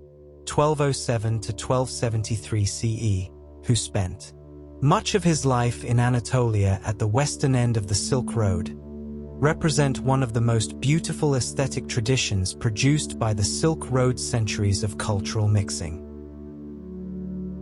Among the less tangible but enormously consequential forms of knowledge exchanged along the Silk Road was the accumulated astronomical understanding of different civilizations, the detailed planetary observation, records of Babylonian astronomy, the mathematical and geometrical astronomical methods of the Greek tradition as synthesized in Ptolemy's Almagest, the sophisticated Indian astronomical texts of the Siddhanta tradition, and the observational records of Chinese court astronomers, all of which traveled along the trade routes in the form of translated manuscripts and the minds of traveling scholars, producing a cross-fertilization of astronomical knowledge that reached its most productive synthesis in the Islamic scientific tradition of the 9th through 13th centuries. The Abbasid Caliph al-Mansur, 754 to 775 CE, established the House of Wisdom, Beit al-Hikmah, in Baghdad as an institution for the translation and study of Greek, Persian, Indian, and Syriac scientific texts, and the astronomical work conducted under its auspices, drawing on Greek planetary models, Indian mathematical innovations, and Babylonian observational data, produced an Arabic astronomical tradition that was the most sophisticated in the world during the medieval period, laying groundwork that European Renaissance astronomers including Copernicus, Tycho Brahe, and Galileo would later build upon. The numerals we call Arabic numerals, including the crucial concept of zero, cipher in Arabic, from Sanskrit naya, meaning empty, traveled from Indian mathematics into Arabic scholarship through Silk Road intellectual exchanges, and from Arabic scholarship into medieval European mathematics, where they gradually replaced the cumbersome Roman numeral system and made possible the modern mathematical and scientific revolution. The Silk Road, in this domain as in so many others, was not merely a carrier of goods but a transmitter of the fundamental tools of human thought. Samarkand, located in the Zarafshan River valley of modern Uzbekistan, at the precise geographic center of the Central Asian section of the Silk Road, was one of the oldest continuously inhabited cities in the world, with evidence of human settlement in the area dating back at least 2,750 years, and was at various periods in its history one of the most important, beautiful, and culturally vibrant cities on Earth, serving as a center of Sogdian trade, Hellenistic culture. It was briefly Alexander the Great's capital of Sogdiana, Islamic scholarship, and Timurid architectural magnificence. The Greek historian Arrian, writing about Alexander the Great's capture of the city around 329 BCE, described it as a place of great beauty, and indeed the city's setting in a well-watered river valley surrounded by orchards and gardens, commanding an important crossroads of trade routes leading in all directions, made it one of the most naturally advantageous sites for a major urban center anywhere in Central Asia. During the Islamic period, Samarkand became one of the great centers of Islamic learning and culture, home to scholars working in mathematics, astronomy, medicine, and philosophy whose work would influence European intellectual life centuries later. And during the Timurid period, 14th to 15th centuries CE, it was adorned with some of the most magnificent Islamic architecture ever built. The Registan Square with its 3 great madrasas of glazed tilework, the Guri Emir Mausoleum housing the tomb of the conqueror Timur, Tamerlane, and the Shah-i-Zinda necropolis with its extraordinary sequence of tiled tomb facades in every shade of turquoise, blue, and gold. The city's Arabic name, Samarkand, possibly derives from a Sogdian phrase meaning stone fort, or from a related word meaning the famous city. And famous it certainly was, its name appearing in texts from China, India, Persia, Arabia, Byzantium, and medieval Europe as a byword for luxury, learning, and the wonders of the Far East. During the Tang dynasty, the city of Chang'an, modern Lebanon in Shaanxi province, China, stood as one of the 2 or 3 most significant cities in the entire world, a planned metropolis of approximately 84 square kilometers within its outer walls, housing a population that various estimates place between 800,000 and over 1 million people at its height, making it the largest city in the world in the early 7th century CE and a center of cosmopolitan exchange that rivaled or surpassed Rome at its height in the complexity and diversity of its urban culture. The city was organized on a strict grid plan, with avenues wide enough to accommodate 15 lanes of traffic running north-south and east-west across its vast extent, and was divided into 108 enclosed residential and commercial wards, each walled and gated, with the Great Eastern and Western markets, where the Silk Road's goods were bought and sold, occupying enormous walled compounds in the eastern and western halves of the city respectively. The Western market was particularly associated with the Silk Road trade, described in Tang sources as a place where one could find merchants from the Western regions, shops, selling wine, imported grapes and winemaking techniques having arrived from the Fergana Valley, aromatics, glass, and all manner of Central Asian and Persian luxury goods, as well as establishments offering Central Asian food, music, and dance performances that were enormously fashionable among the Tang aristocracy. Chang'an was the endpoint of the most iconic section of the Overland Silk Road, the journey from the Jade Gate at Dunhuang, westward across the Tarim Basin, over the Pamirs, through Sogdia and Persia, and the city's extraordinary cultural richness was the direct product of centuries of material and intellectual exchange flowing along that route. The Abbasid capital of Baghdad, founded in 762 CE by the Caliph al-Mansur on the banks of the Tigris River in Mesopotamia and known in Arabic as Madinat al-Salam, City of Peace, was designed from its very founding as a center of world trade and intellectual achievement, built in the unprecedented form of a round city, with the Caliph's palace and great mosque at its center and 4 roads radiating outward in the cardinal directions like the spokes of a wheel that connected to the trade routes of the entire known world. Within a few decades of its founding, Baghdad had grown into the largest city in the world outside China, with a population variously estimated at between 500,000 and over 1 million people at the height of the Abbasid Caliphate in the 9th and 10th centuries. A cosmopolitan urban center where Arabic, Persian, Aramaic, Greek, Turkish, and dozens of other languages were in daily use, and where merchants, scholars, physicians, musicians, and diplomats from every part of the Islamic world and far beyond gathered to participate in one of the most intellectually vibrant civilizations of the medieval world.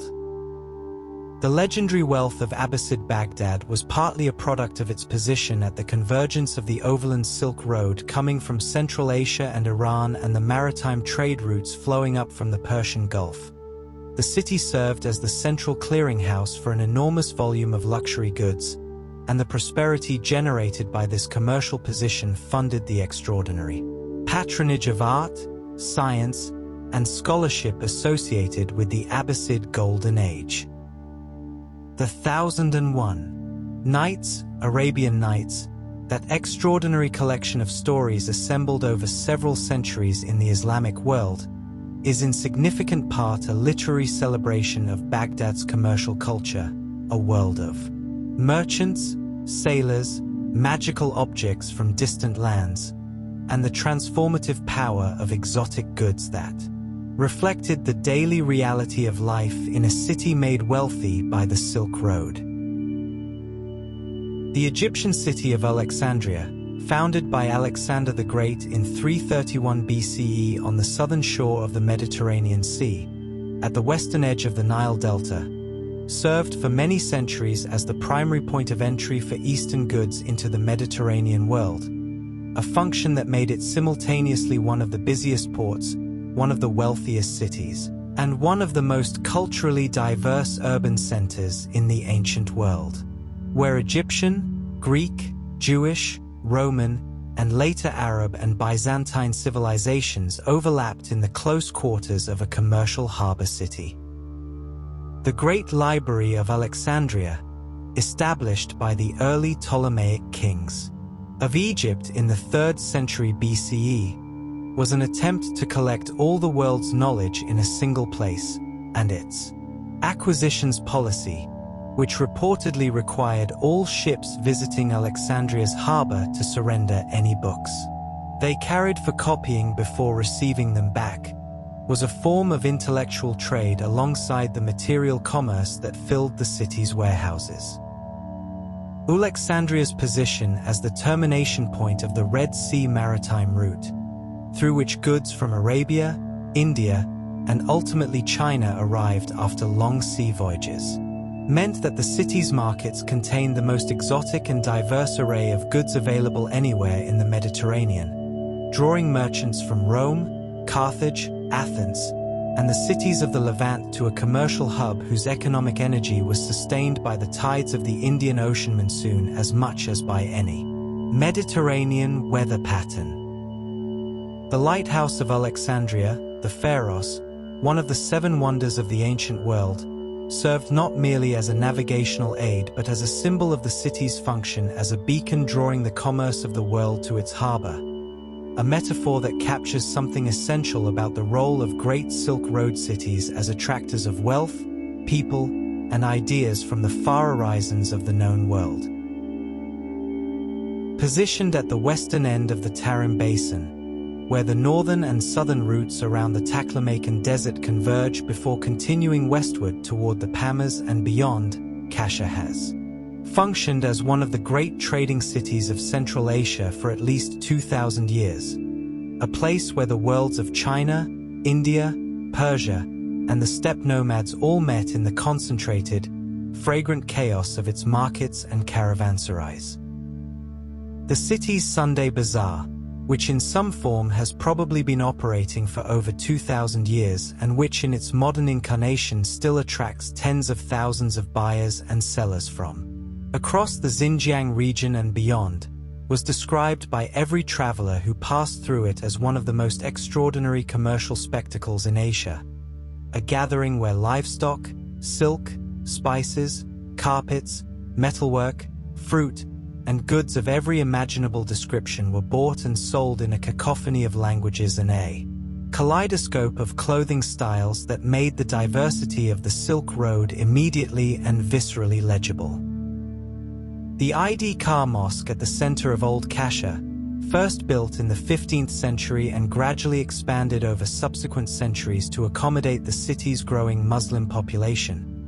remains one of the largest mosques in China. Its yellow facade and traditional Uyghur architectural style an expression of the distinctive cultural synthesis, Chinese, Turkic, Persian, and Indian elements blended into something uniquely Central Asian, that Kasha's position on the crossroads of civilizations, produced over many centuries. Marco Polo, who passed through Kasha in the 1270s, described it as a city of merchants and artisans with fine orchards and vineyards, and noted that it was the departure point for merchants traveling toward India, Persia, and China, a description that would have been equally accurate 2 centuries earlier or 5 centuries later. So constant was the city's commercial character across the long span of its history. During the Song, 960 to 1279 CE, and Yuan, 1271 to 1368 CE, dynasties, the port city of Quanzhou on China's southeastern coast, in modern Fujian province, was one of the busiest and most cosmopolitan maritime commercial ports in the entire world, described by the Moroccan traveler Ibn Battuta in the 14th century as one of the largest ports he had encountered in his extraordinarily extensive travels, where the sight of many hundreds of large Chinese junks anchored in the harbor alongside countless smaller vessels created an impression of commercial activity on a scale that seemed almost too vast to comprehend. The city's extraordinary commercial diversity in this period is documented by the remarkable survival of religious monuments from the communities of foreign merchants who made it their base. A Hindu temple with Tamil inscriptions, a Zoroastrian altar stone, 2 mosques, one of which, the Qingjing Mosque, remains one of the oldest surviving mosques in China, a Nestorian Christian church, and a Manichaean temple can all be traced to the Song and Yuan period foreign merchant communities of Quanzhou, making the city a kind of compressed model of the entire Silk Road's religious and cultural diversity. The innovations in ship design and navigation developed in Song-era Quanzhou, including the use of the magnetic compass for maritime navigation, one of the most consequential technological innovations in the history of seafaring. The compartmentalized hull design that made Chinese junks among the most seaworthy ships of their era, and the development of increasingly sophisticated charts and navigational manuals, made Quanzhou not merely a commercial hub but a center of maritime technological innovation that would shape the subsequent history of global seafaring. The wealth generated by Quanzhou's maritime trade during the Song and Yuan periods was reflected in the extraordinary sophistication of the city's local culture.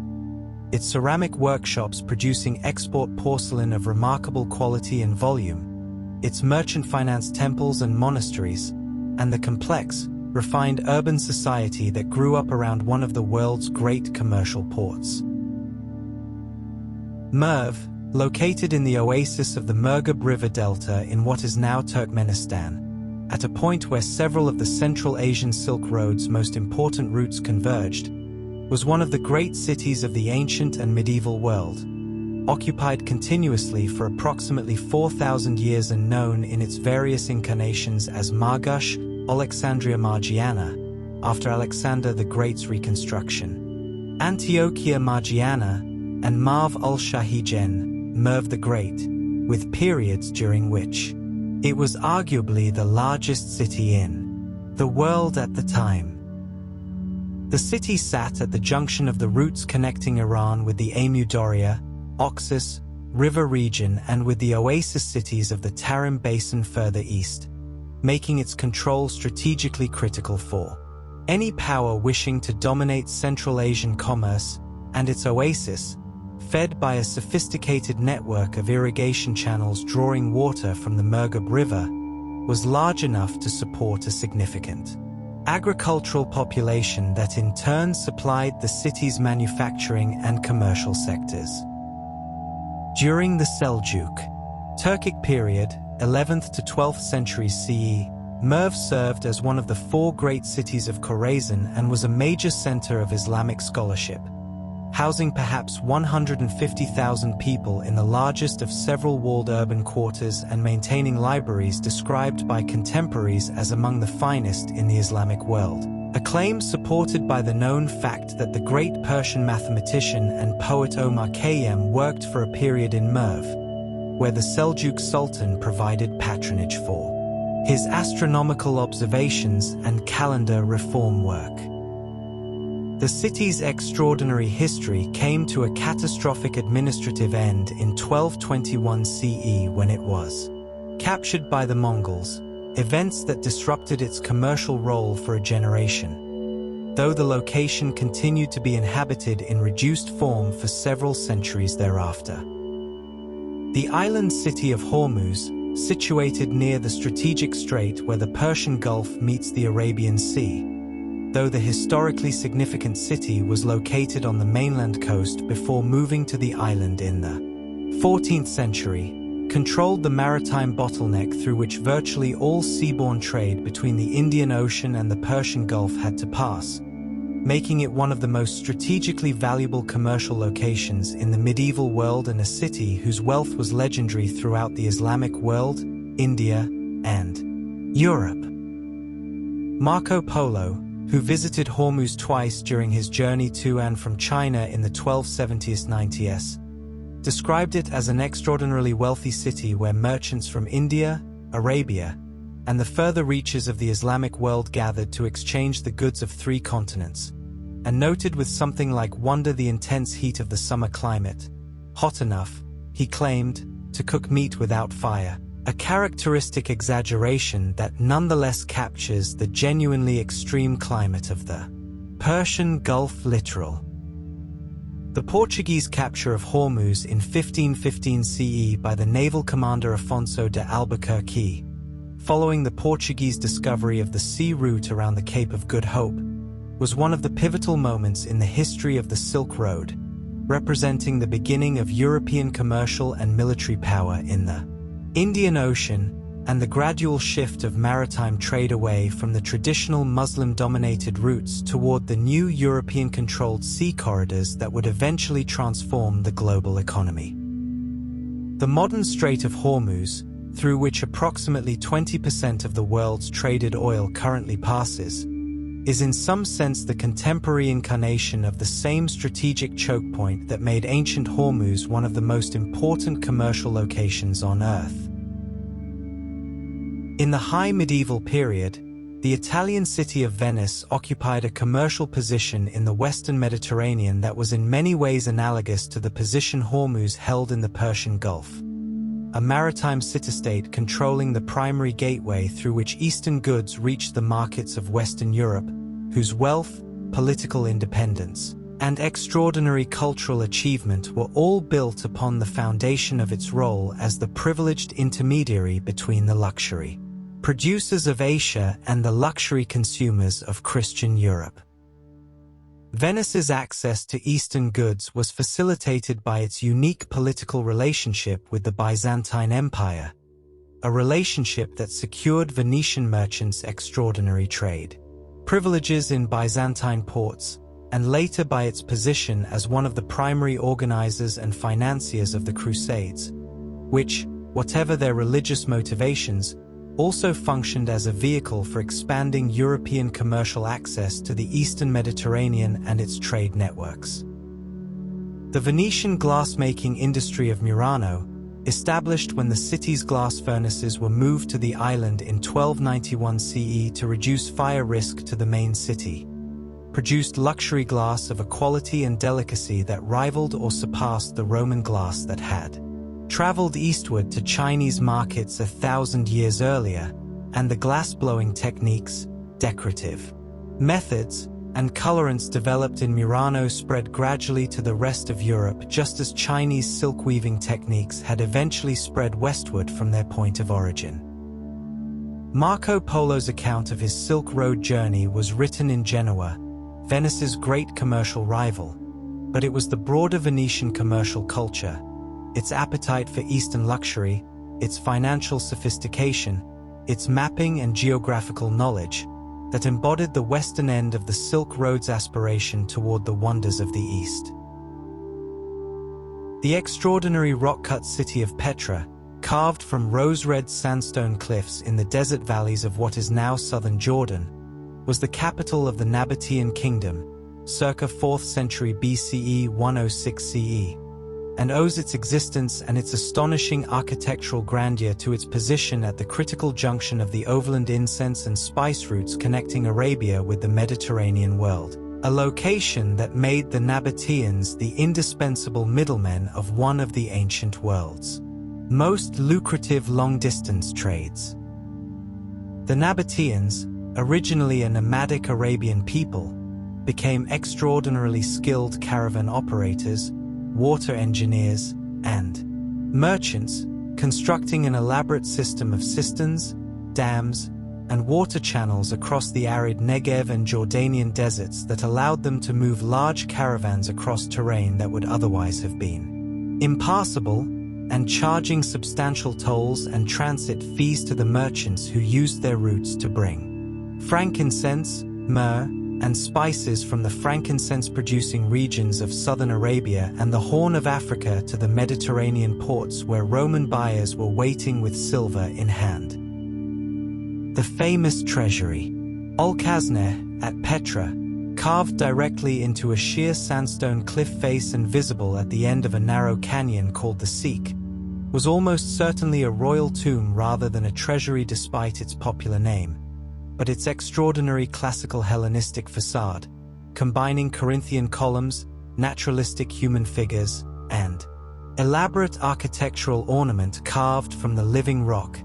demonstrates the cultural synthesis of Arabian, Hellenistic, and Egyptian artistic traditions that the Nabatean position as crossroads merchants produced in their distinctive visual culture. When the Roman Emperor Trajan annexed the Nabatean kingdom as the province of Arabia Petrea in 106 CE and subsequently redirected the spice trade northward through new Roman-controlled routes, Petra's commercial importance declined, a reminder that the prosperity of Silk Road cities was always ultimately dependent on the political conditions that kept trade flowing through their gates.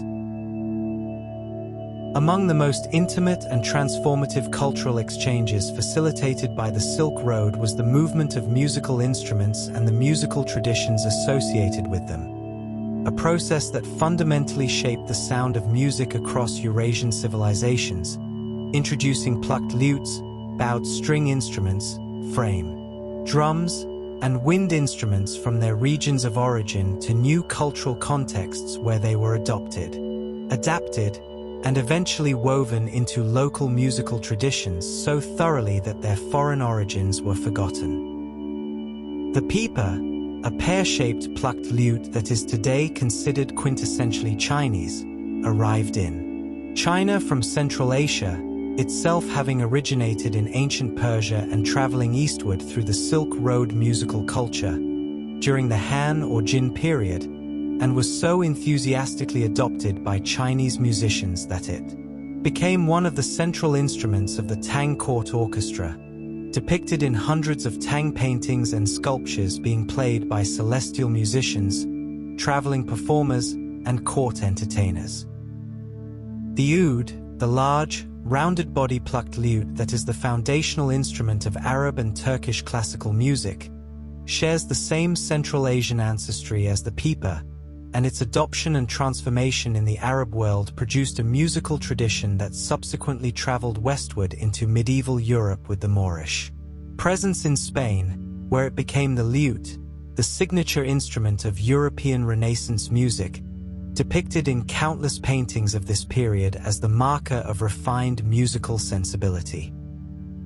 The spread of the spike fiddle, a bowed string instrument with a spike passing through its resonating body, from Central Asia both eastward into Chinese Erhu tradition and westward into the Arab Rabab and Persian Comanche, and from there into the medieval European rebec, represents another strand of this vast musical exchange that turned the Silk Road's trade in goods into a trade in sound. The textile arts, weaving, embroidery, dyeing, and pattern making, were perhaps the most universal medium through which the Silk Road transmitted visual culture from one civilization to another, with specific decorative motifs, technical weaving structures, and color combinations traveling along the trade routes in both physical textiles, which were traded as commodities and collected as luxury goods, and in the minds of weavers who learned new techniques from foreign travelers and applied them to their own local materials and artistic traditions. The flying gallop motif, a horse depicted with all four legs extended simultaneously, front legs forward and back legs backward in a pose that no actual horse ever adopts but that conveys extraordinary speed and energy, appears in the art of ancient Scythian nomads on the steppe, in Achaemenid Persian metalwork, in Hellenistic Greek textiles, in Chinese Han Dynasty paintings, and in the silk weavings of Sogdian and Sassanid workshops, tracing a pan-Eurasian currency of visual imagery that traveled with the nomadic cultures, who mediated between the settled civilizations of the Silk Road. The Tree of Life motif, a stylized vertical axis with branching symmetrical elements, often flanked by confronted animals, appears in so many different Silk Road textile and architectural traditions, from Sassanid Persia to Tang China to Byzantine Constantinople,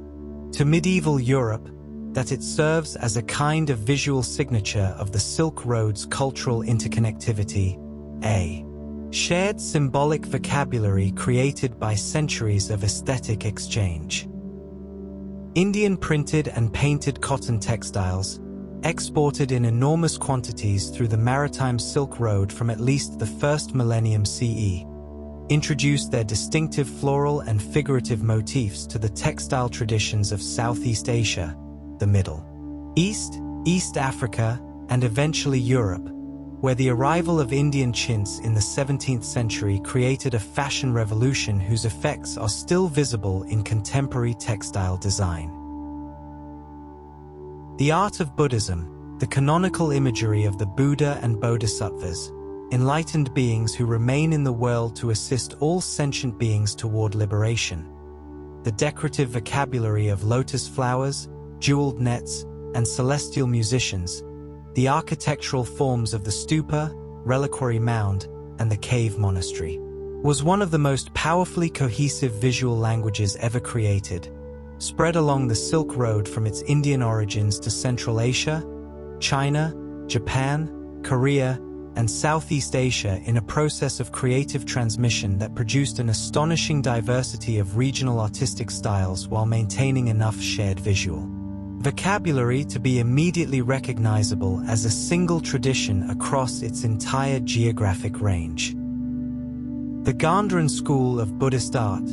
developed in the region of modern Afghanistan and northwestern Pakistan, between roughly the 1st and 5th centuries CE, fused Indian Buddhist iconography with the Hellenistic artistic conventions introduced by Alexander the Great's conquests, producing the first fully anthropomorphic depictions of the Buddha in sculpture, complete with the flowing drapery, idealized facial features, and naturalistic anatomy of Hellenistic Greek statuary overlaid on the symbolic attributes, ashnisha cranial, protuberance, elongated earlobes, will marks on the palms, of Buddhist iconography. These Gandharan Buddha images traveled eastward along the Silk Road into China, where they were received, studied, and gradually transformed by Chinese artists who adapted the foreign iconography to Chinese aesthetic sensibilities, eventually producing the distinctively Chinese Buddhist art of the Wei, Tang, and Song dynasties, an art that then traveled further east to Korea and Japan, each step of transmission producing another layer of creative adaptation. The painted caves of Dunhuang, Kizel, Bezeklik, and the great sculpture halls of Yungang and Longmen are the lasting physical testament to this extraordinary artistic journey, preserving in stone and pigment the visual conversation between Buddhism's homeland and the civilizations it reached along the Silk Road. The tradition of Persian miniature painting, the exquisitely detailed, small-scale illustrations produced in the workshops of Islamic Iran, Central Asia, and Mughal India from the 13th through the 17th centuries, was itself a synthesis of Chinese, Mongol, and Islamic artistic traditions brought together by the circulation of artistic ideas, court workshops, and painters along the Silk Road network, producing in the process one of the most visually sophisticated and aesthetically distinctive art forms in world history. The Ilkhanid Mongol rulers of Iran in the 13th and 14th centuries, having conquered both China and the Iranian world, established court workshops in which Chinese and Iranian painters worked side by side, directly introducing Chinese landscape conventions, the characteristic S-curved landscape rock, the misty mountains seen through clouds, the inkwash rendering of vegetation, into the Iranian painting tradition, where they were blended with the existing Islamic decorative vocabulary of geometric ornament,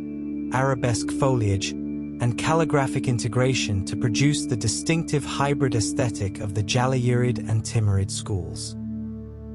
The great works of Persian literature that provided the primary subjects for miniature painting, the Shahnameh of Ferdowsi, the Kamsar of Nizami, the Bustan and Gulistan of Sadi, were themselves products of the Silk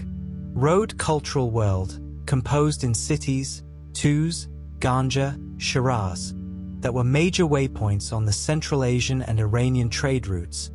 and drawing on mythological, historical, and legendary material that circulated widely through the connected literate culture of the Persian-speaking Islamic world. The paintings produced in these traditions have been recognized since the 15th century, when European travelers began bringing them back to Western collections, as among the finest works of art produced in any tradition, testimony to the extraordinary aesthetic richness that Silk Road cultural exchange could generate when the conditions of patronage, security, and creative freedom were favorable. Chinese porcelain, fired at temperatures above 1,260 degrees Celsius from specific kaolin-rich clays to produce a white, translucent, extraordinarily hard-bodied ceramic unlike anything produced elsewhere in the world until European scientists cracked the secret in the 18th century, was arguably the most globally influential manufactured object produced along the Silk Road, sought by consumers and collectors from Japan to England to sub-Saharan Africa, and so deeply admired that it gave its English name to the country that produced it. China, meaning porcelain, is simply the English name for China applied to the country's most famous product. Song Dynasty celadons with their pale jade-green glazes, Yuan Dynasty blue and white wares painted with Islamic-influenced floral designs using cobalt imported from Persia along the Silk Road, Ming Dynasty polychrome porcelains exported in enormous quantities through the maritime trade. Each phase of Chinese porcelain production was connected to the Silk Road economy both in its supply of raw materials. The cobalt that creates the famous blue of blue and white porcelain was imported from the Islamic world, and in its orientation toward export markets. Chinese porcelain has been found in archaeological contexts from medieval East Africa, where sherds of Song, Yuan, and Ming ceramics are found at coastal sites from Somalia to Mozambique, to medieval Japan, from the palaces of the Ottoman sultans in Istanbul to the trading posts of the Dutch East India Company in Southeast Asia, tracing in its distribution map the full reach of the maritime Silk Road's commercial networks. The influence of Chinese porcelain on the ceramic traditions of other cultures was profound and lasting. Islamic potters developed tin-glazed earthenware as an attempt to approximate the white surface of porcelain, a tradition that traveled westward through Spain and Italy, where it became Maiolica, to northern Europe, where it became Delftware, creating a chain of ceramic influence that connects a Song dynasty kiln to a Dutch kitchen shelf across 8 centuries of artistic borrowing and adaptation.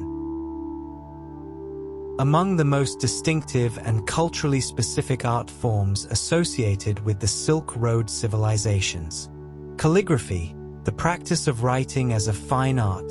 transforming the utilitarian act of recording language into an aesthetic discipline requiring years of dedicated practice and capable of producing objects of profound visual beauty, occupied a position of supreme prestige in both the Chinese and Islamic cultural worlds that framed the eastern and central sections of the trade route, and its practice and appreciation served as a kind of shared aesthetic language among the educated elites of both traditions despite the vast differences between their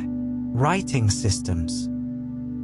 Chinese calligraphy, executed with a soft brush on absorbent paper or silk, was considered by the Confucian and Daoist traditions to be the supreme art form, the one most directly expressive of the artists' inner character and cultivation, and the great masters of the brush were ranked among the most celebrated artistic figures in Chinese history. Their works collected, studied, and reproduced with an intensity of reverence that European cultures reserved for painting and sculpture. Islamic calligraphy, executed with a reed pen on paper or vellum and ranging in style from the angular geometric Kufic scripts used in early Quranic manuscripts to the flowing, cursive Nastaliq style used for Persian poetry, occupied an equally privileged position in Islamic aesthetic culture, partly because the Quran itself was understood as the direct word of God and therefore any beautiful written form of the Arabic language participated in a kind of sacred act of transmission. The extraordinary calligraphic inscriptions that cover the surfaces of Islamic architecture, wrapping around minarets, filling the lunettes above doorways, running in bands through the tilework of mosque interiors, transformed written language into an architectural experience, making literacy itself a form of visual immersion that distinguished the cities of the Islamic Silk Road from any other urban tradition in the world. The tradition of pile carpet weaving, in which vertical threads, pile, are knotted or looped around horizontal and vertical structural threads to create a thick, cushioned fabric surface capable of carrying elaborate woven pictorial and geometric designs, developed in the nomadic and semi-nomadic cultures of Central Asia and the Iranian plateau, and was spread through the Silk Road network both as a trade commodity, fine carpets being among the most valued luxury goods in the medieval Islamic and Byzantine worlds, and as a cultural practice transmitted through the movement of craftspeople, patrons, and aesthetic models along the trade routes. The Pazyryk carpet, discovered in a frozen tomb in the Altai Mountains of Siberia in 1949 and dated to the 5th century BCE, is the oldest surviving pile carpet in the world. Its extraordinarily sophisticated design, with a border of stylized horse riders, a field of geometric floral forms, and a center of diagonal squares, demonstrates that the art of pile carpet weaving had already reached a high level of technical and aesthetic development over 2,000 years ago in a culture that was directly connected to the steppe trade networks that preceded the formal Silk Road.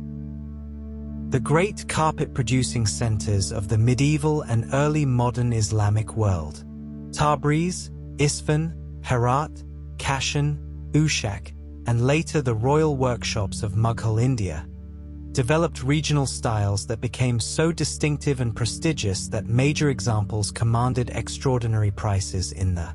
luxury markets of Europe, the Ottoman Empire, and the Safavid and Mughal courts, with the most celebrated types, the Ardabil carpet, the hunting carpet of Vienna, the Padishah carpet, considered among the greatest works of decorative art in any tradition.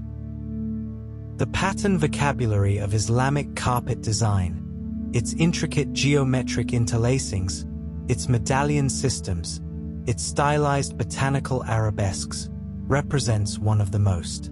technically demanding and aesthetically sophisticated traditions of abstract visual art ever developed.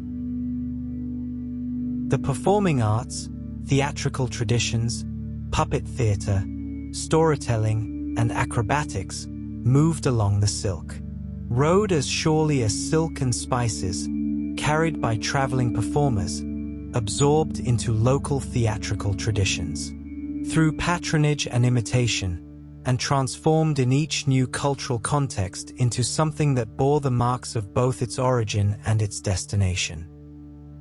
The tradition of shadow puppet theater, in which articulated flat puppets are manipulated behind a backlit screen to cast shadows visible to the audience on the other side, appears to have developed in the Chinese cultural sphere and traveled westward through Central Asia and the Islamic world to Turkey and eventually the Middle East and South Asia, in a transmission that may have carried not only the theatrical technique but also some narrative themes that appear in variant forms across the range of shadow theater traditions. Central Asian acrobatic traditions, documented in Chinese paintings and ceramics showing foreign performers balancing on poles, tumbling, and performing feats of flexibility and strength, entered the repertoire of Tang court entertainment and profoundly influenced the development of Chinese acrobatic arts, which remain today a recognized form of cultural performance associated with China's theatrical tradition. The great cycles of narrative storytelling that circulated along the Silk Road,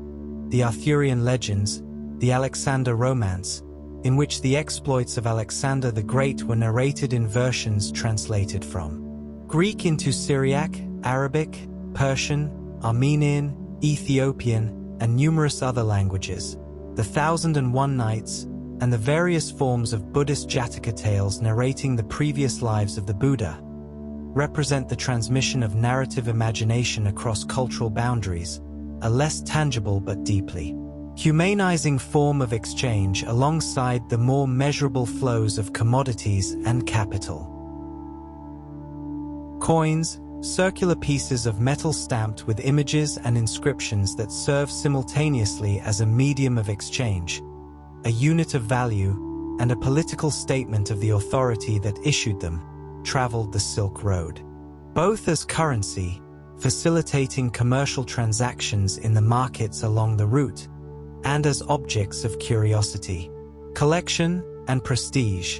and the discovery of coin hoards at archaeological sites along the trade routes provides some of the most tangible and datable evidence available for reconstructing the geography and intensity of ancient commercial contacts. Roman gold coins, aurii and solidi, have been found in India, Central Asia, and even China, often pierced for use as pendants or jewelry rather than as currency, suggesting that even when Roman coinage could not function as a medium of exchange in markets that used different monetary systems, its material value as refined gold and its exotic foreignness as a portable piece of the distant Roman world made it desirable as an object of display and accumulation. The coinage of the Kushan Empire, minted in large quantities from approximately the 1st to the 4th centuries CE, provides a striking visual summary of the cultural synthesis occurring along the Central Asian Silk Road. Kushan coins depicted Greek deities, Heracles, Helios, Iranian deities, Mithra, Ardoksho, Indian deities, Shiva, the goddess of luck, and Buddhist symbols, cycling through the religious imagery of all the cultural traditions that converged within the empire's borders. The discovery of Sassanid silver drachmas as far east as China and Japan, and of Tang Chinese coins as far west as the Swahili coast of East Africa, documents through cold numismatic evidence the extraordinary geographic reach of the Silk Road's commercial networks. The built environment along the Silk Road, its caravanserais, mosques, stupas, temples, palaces, city walls, and urban plans, absorbed and reflected the cross-cultural influences of the trade network in forms that remain visible in the architectural heritage of the entire Eurasian landmass, with specific structural techniques, decorative vocabularies, and urban planning concepts traveling along the trade routes and leaving their mark on the architectural traditions of civilizations far from their points of origin. The pointed arch, which allows greater height than a semicircular arch for the same structural footprint and became the defining structural element of Islamic architecture and later of European Gothic architecture, appears to have been developed or refined in the region of Iraq and Syria and spread both eastward along the Silk Road, appearing in Central Asian and South Asian Islamic architecture, and westward through Sicily and Spain into France and England, where it produced the soaring nave heights of Gothic cathedrals. The system of squinch and muqarnas, stalactite, vaulting, in which the transition from a square room plan to a circular dome was accomplished through increasingly complex geometric three-dimensional ornament, developed in the Iranian and Central Asian Silk Road architectural tradition and spread westward into the Maghreb and Iberia and eastward into Mughal India, producing in each context a local variant of the same underlying geometric principle. The influence of Chinese timber architecture, its post and beam structural system, its characteristic upturned roof eaves, its modular system of construction, can be traced eastward to Japan and Korea, where it was absorbed and transformed into distinctive regional variations, and the pagoda form, derived from the Indian stupa via its Central Asian transformations, became one of the most recognizable landmarks of the East Asian cultural landscape, a monument to the architectural creativity that Silk Road exchange could produce.